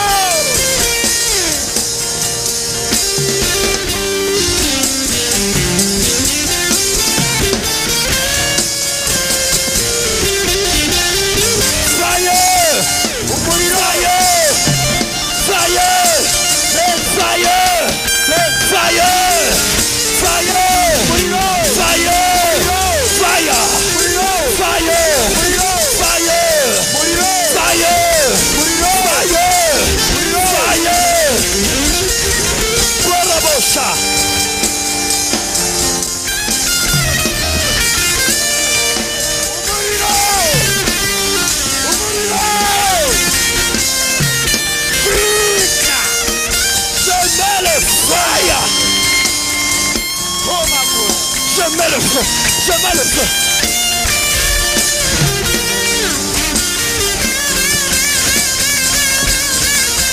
Fire!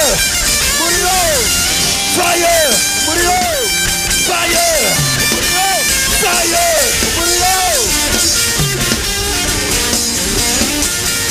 Go babosa! Go babosa! Go babosa!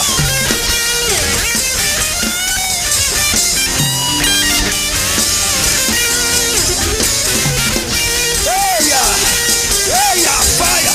Fire! Fire! Fire! Fire! Fire! Fire! Fire! Fire!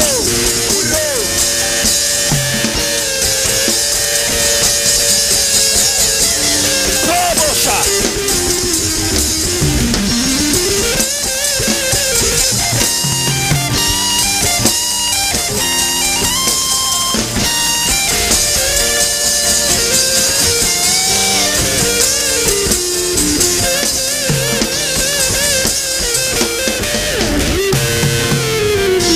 Levez les mains.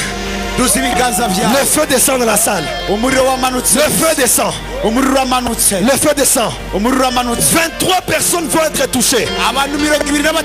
23 personnes. Les anges guerriers. Les anges guerriers ont des épées dans les mains. Ils entrent dans la salle. Elles coupent les liens. Fermez les yeux.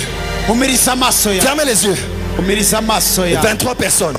Il y aura des papas, des mamans, même des gens qui servent Dieu. Parce que les anges sont en train d'aller couper des liens. Même des couples sont en train de recevoir. Que tous les couples se tiennent main dans la main. Que tous les couples soient main dans la main. Le feu de Dieu est en train d'aller à la racine. Ce n'est pas la faute de ton mari. Ce n'est pas la faute de ta femme. Ce sont des liens qui le réclament. Voilà, le feu descend. Il y a des gens qui vont pousser des cris. Il y a des gens qui vont commencer à crier comme des chiens. Il y a des démons qui vont sortir. Le feu. Amenez ces personnes devant ici. 23 personnes. 23 personnes. Que tout le monde soit en prière.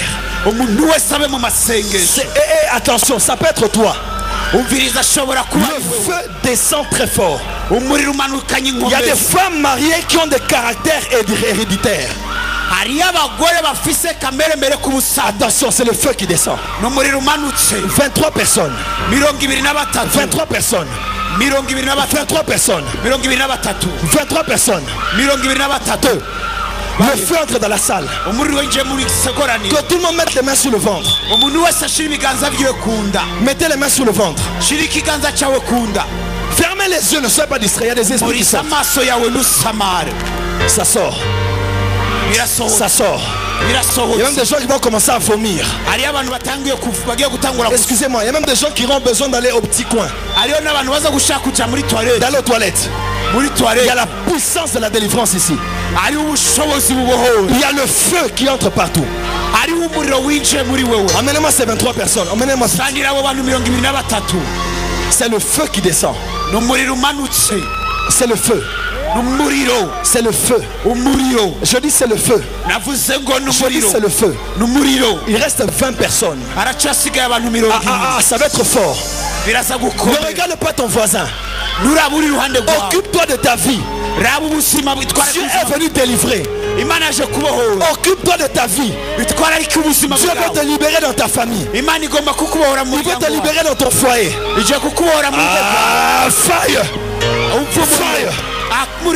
Libère-la. Le feu. Je parle du feu. Aidez-moi ici, aidez-moi ici. Le feu, le feu. J'attendrai jusqu'à ce que le feu. Le feu. Je parle du feu. Le feu. Le feu. Jusqu'à ce que le feu descende. feu de Dieu descend. J'attendrai jusqu'à ce que le feu descende. Elia, Elia, Elia, Elia,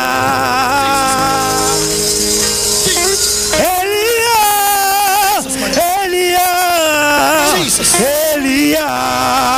Le feu descend. Elia, Elia, Elia,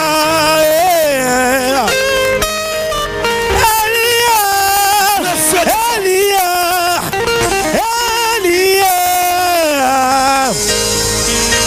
J'attendrai jusqu'à ce que le feu descende. J'attendrai jusqu'à ce que le feu descende. Elia, Elia, Elia, Elia, Elia, Elia, Elia, Elia, Elia. J'attendrai jusqu'à ce que le feu descende. J'attendrai jusqu'à ce que le feu, le feu, le feu, le feu descende. Le feu descende. Le feu descende. Le feu, le feu, le feu. Chandalamaya. Le feu, le feu, le feu. J'attendrai jusqu'à ce que le feu descende. Le feu descende, le feu descende, le feu descende.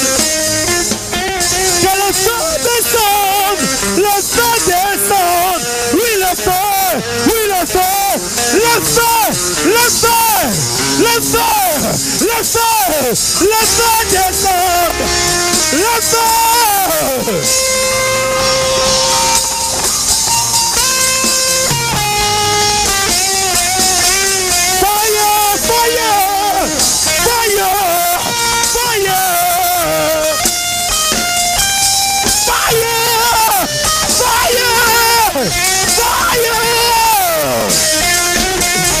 J'attendrai jusqu'à ce que le feu descende.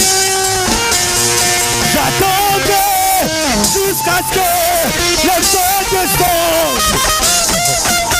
Le feu descende. Le feu descende. Le feu descende. Le feu descende. Le feu descende. Le feu descende. Le feu descend, le feu descend, le feu descend. Wow! Le feu descend, le feu descend, le feu descend. Fire! Le feu descend, le feu descend. Le feu descend, le feu, le feu, le feu, le feu, le feu descend. Le feu descend, le feu descend, le feu, le feu, le feu, le feu, le feu. Le feu descend, le feu descend, le feu descend. Dans ma famille, le feu descend, le feu descend. Dans ma vie, le feu descend, le feu descend. Dans mon foyer, le feu descend, le feu descend. Sur mes enfants, le feu descend, le feu. Que tout le monde fasse silence. Fermez les yeux. Les esprits qui sortent. Ari impwemu ziriko ziragenda zirahunga.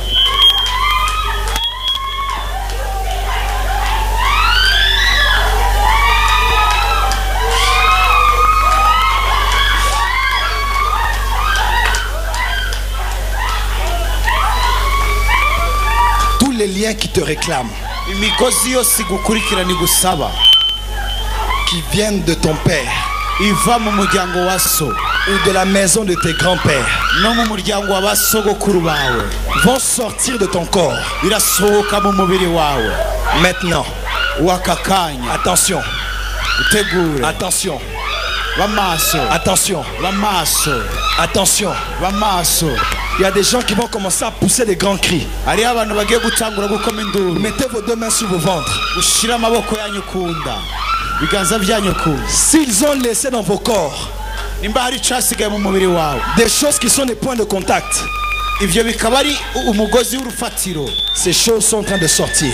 ivyo biriko birasohoka, Ça sort, birasohoka, ça sort, birasohoka, ça sort, birasohoka, ça sort, birasohoka, ça sort. birasohoka. J'ordonne, ndategetse, je vous ordonne, twabategetse, libérez cette femme, rekura uwo mugore, libérez cette femme, rekura uwo mugore, libérez cette femme, rekura uwo mugore, libérez cette femme, rekura uwo mugore, libérez son foyer, rekura urugo, libérez son foyer.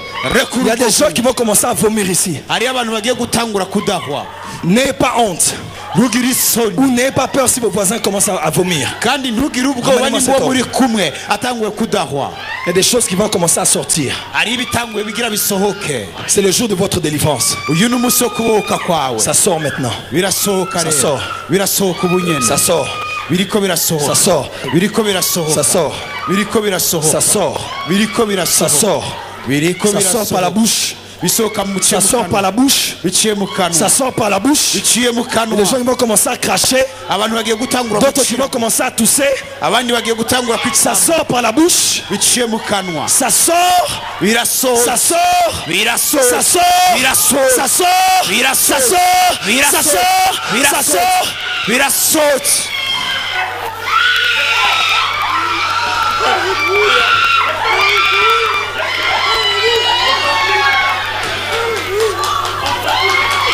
Que tous les aînés de famille lèvent leur main droite en l'air.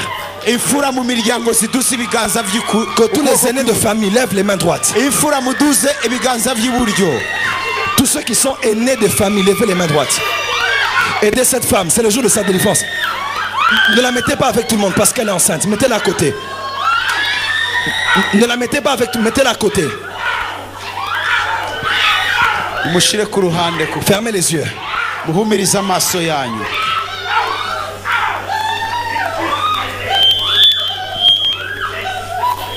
Je prie pour les aînés de famille.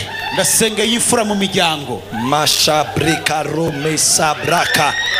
Jakakakakaka. Shakakakaka. Il y a un esprit qui sort là-bas. Amenez-moi cette soeur. Amenez-moi cette soeur. Avancez, oui. Et cet homme et la soeur qui a les lunettes. Je uyo prie pour vous. mukobwa, uyo muhungu n'uyo mukobwa afise amarori. Fuis. Fuis. Ça sort. birasohotse, Ça sort. birasohotse, Ça sort. Ça birasohotse, sort. Ça sort. birasohotse, Ça sort. Sort. birasohotse. Sort. Sort. Sort. Sort. Sort. Fuis. Avancez. Levez les mains. duze ibiganza byawe. Fermez les yeux. kuramo amaso uhumiriza. Que les aînés de famille lèvent les mains. imfura mu miryango muduze ibiganza. Sois libre. bohoka À partir de ce soir. kuva muri no joro. Que le Dieu qui t'a emmené ici imana yakuzanye hano te libère. irakubohoye Afin que tu sois libre. kugira ngo ubu Alors que je parle, muri nisamvuga le feu de Dieu descend sur toi. umuriro w'imana umanutse kuri Ça wowe. commence par les pieds bitanguye mu birenge et ça monte. biraduza. Ça commence par les pieds bitanguye mu birenge et ça monte. biriko biraduza. Ça commence par les pieds bitanguye mu et birenge ça monte. biriko biraduza. Ça commence par les pieds bitanguye mu birenge et ça monte. biriko uraduga umuriro.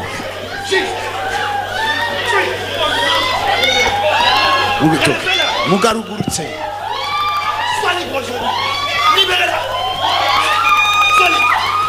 bohoka. Il y a le feu partout dans la salle. hariho umuriro mu ishengero. La main de Dieu touche les aînés. ikiganza c'imana kiriko gikora imfura. La main de Dieu touche les aînés. ikiganza c'imana kiriko gikora ku mfura. La main de Dieu touche les aînés. Fire. ukuboko kw'imana kuriko gukora Fire. ku mfura. Ne soyez pas distrait, c'est ton jour. ntusamare n'umunsi wawe. Amenez cette femme. Sa n'uwo mwigeme. C'est une servante de Dieu.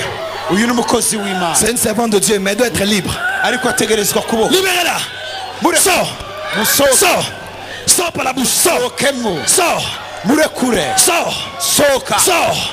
Sors. Soka. Amenez-moi.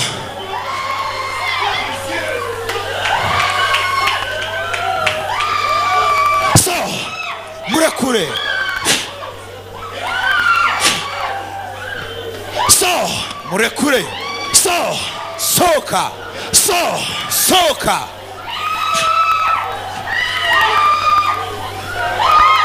Tous les aînés Ifura. qui sont sous une malédiction Bari musi y'umuvumo. de l'instabilité comme Ruben, Uguhungabana nka Rubeni. du manque d'acquisition de l'héritage, Ukaba warakenye. Fire. Utarahawe ku mugabane wawe w'uburage. fire, Muriro. je vous sors Ndavuze ngo sohoka. de cette instabilité. Sohoka muri uko guhungabana. Je vous sors Sohoka de cette distraction. muri uko gusamara. Et toutes les paroles qu'on avait dit sur vous, N'amajambo yose bakuvuzeko. je casse leur impact sur vos vies. Ndagize ubusa ubushobozi bwayo kuri wewe. Je chasse leur influence sur vos vies.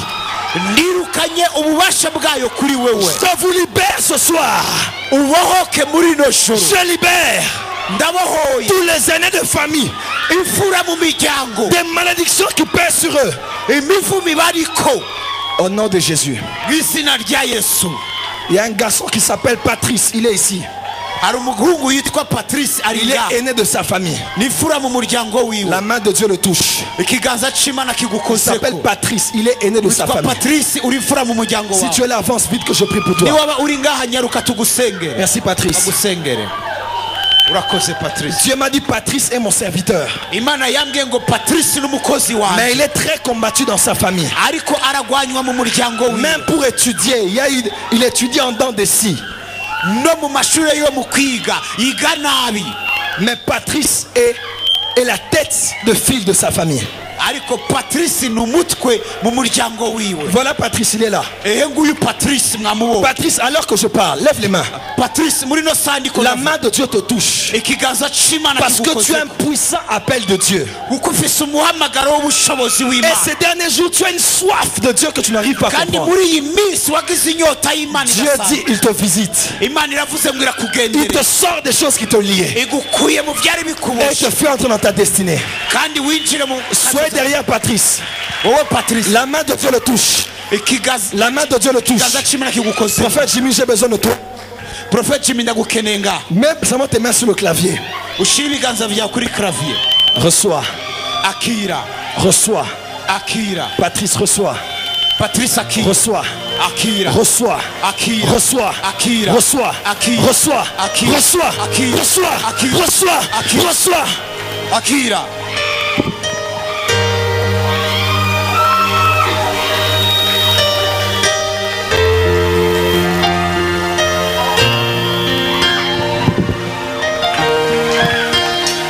La vie des femmes ne te détruira pas.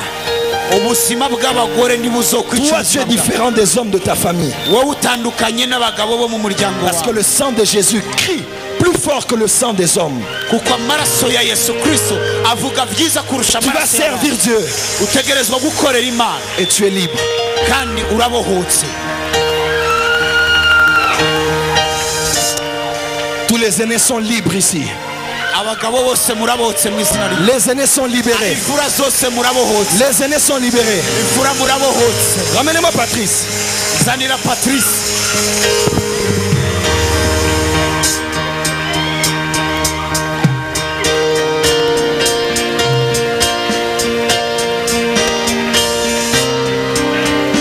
Data kubw'icyubahiro cyawe kubw'ugisuke kuri ubuzima bw'uyu muhungu.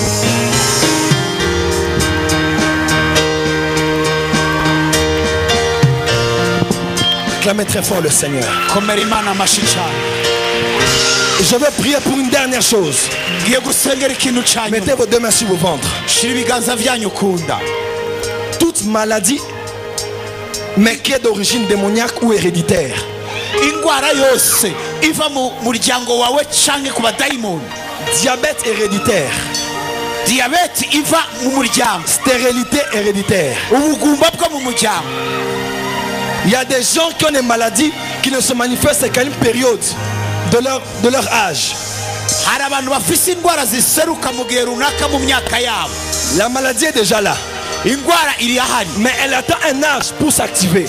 Ariko irindiriye imyaka runaka kugira ngo ije habona. Il y a même d'autres familles ici. Hari indi miryango. Les hommes ne dépassent pas un certain âge. Tout le monde meurt à un plafond d'un âge là. Personne ne dépasse ça. Tout le monde doit mourir. Abagabo muri iyo miryango hari imyaka batarenza. Iyo bashitse kuri iyo myaka barahwera. Ah.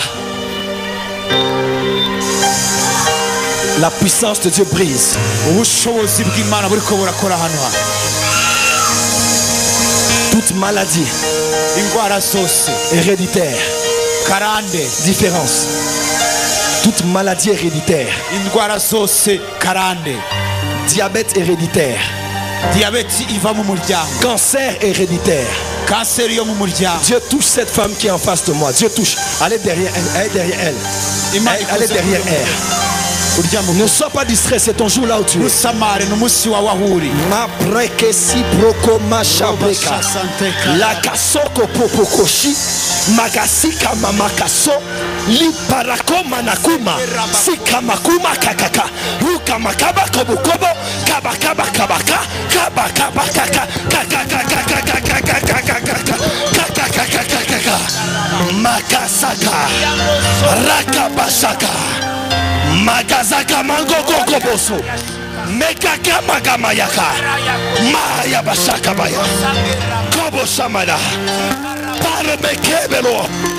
Makasoke. Ka.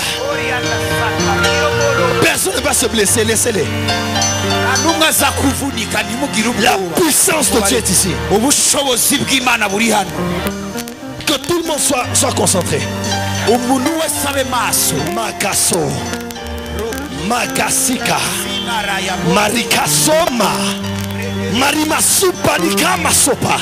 Le kamayo kobosha. Miyamasuma na kampo maike. Romaka mayobosha. Laissez cette femme. Que personne ne la touche. Kamalokobasha. Amenez cette jeune fille. Donnez-moi ce. Donne-moi le linge. Le linge.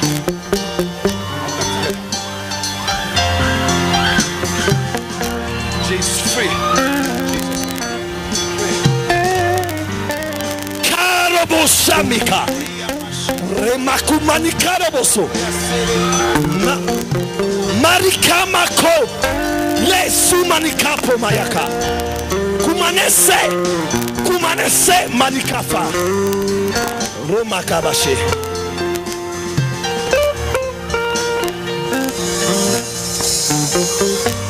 Dans le nom de Jésus, je déclare que tous les démons qui se cachent derrière les maladies dans le corps des enfants de Dieu, ça sort. Ça sort. Ça sort. Ça sort. Ça sort. Ça sort. Ça sort. Ça sort. Au nom de maintenant que tout le monde commence à invoquer le sang sur toi, tes enfants, ta famille, ta maison. Différence. Prie au nom de Jésus.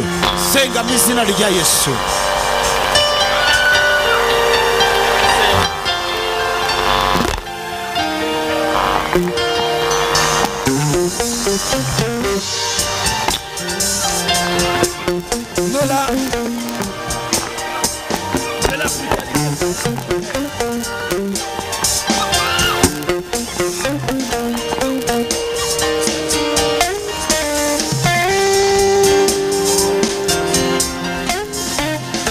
Laissez-la. Laissez-la. Laissez-la. Laissez-la. Laissez-la.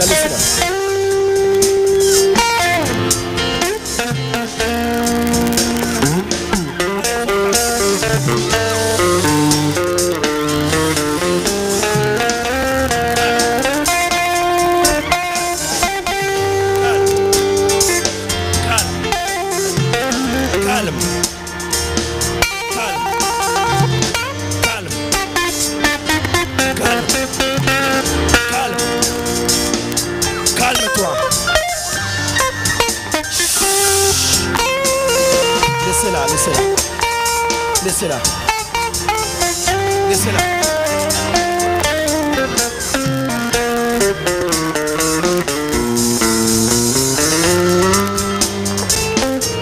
Invoquez le sang. Invoquez le sang, ne soyez pas distrait. Nusamare. Hamagara amaraso ya Yesu. Faites-la asseoir sur une chaise. Faites-la asseoir sur une chaise.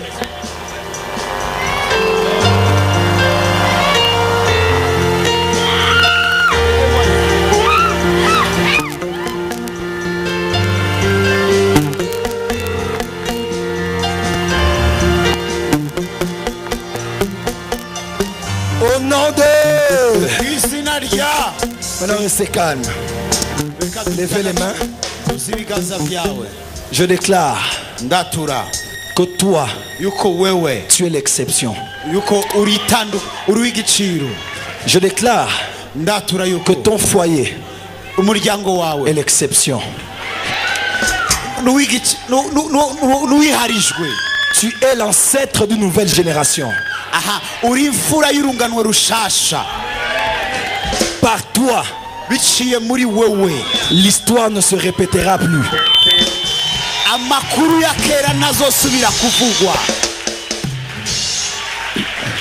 Tu n'es pas né pour répéter l'histoire, les histoires qui se sont toujours passées. Tu es né pour commencer une nouvelle histoire.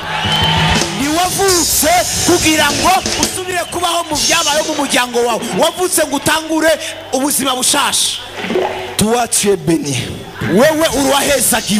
Ta famille est bénie. Le divorce n'est pas votre partage. L'adultère n'est pas votre partage.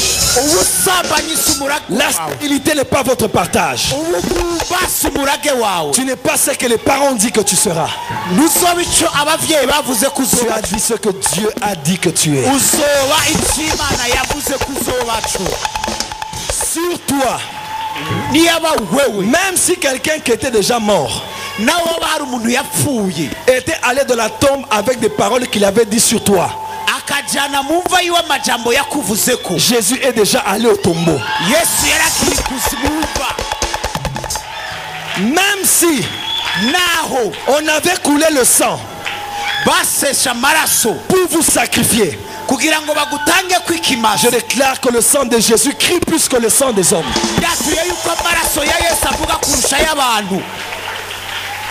Par le sang de Jésus, tu es guéri, tu es libre, tu es différent. Au nom de Jésus, nous crions 3 fois victoire. Comment?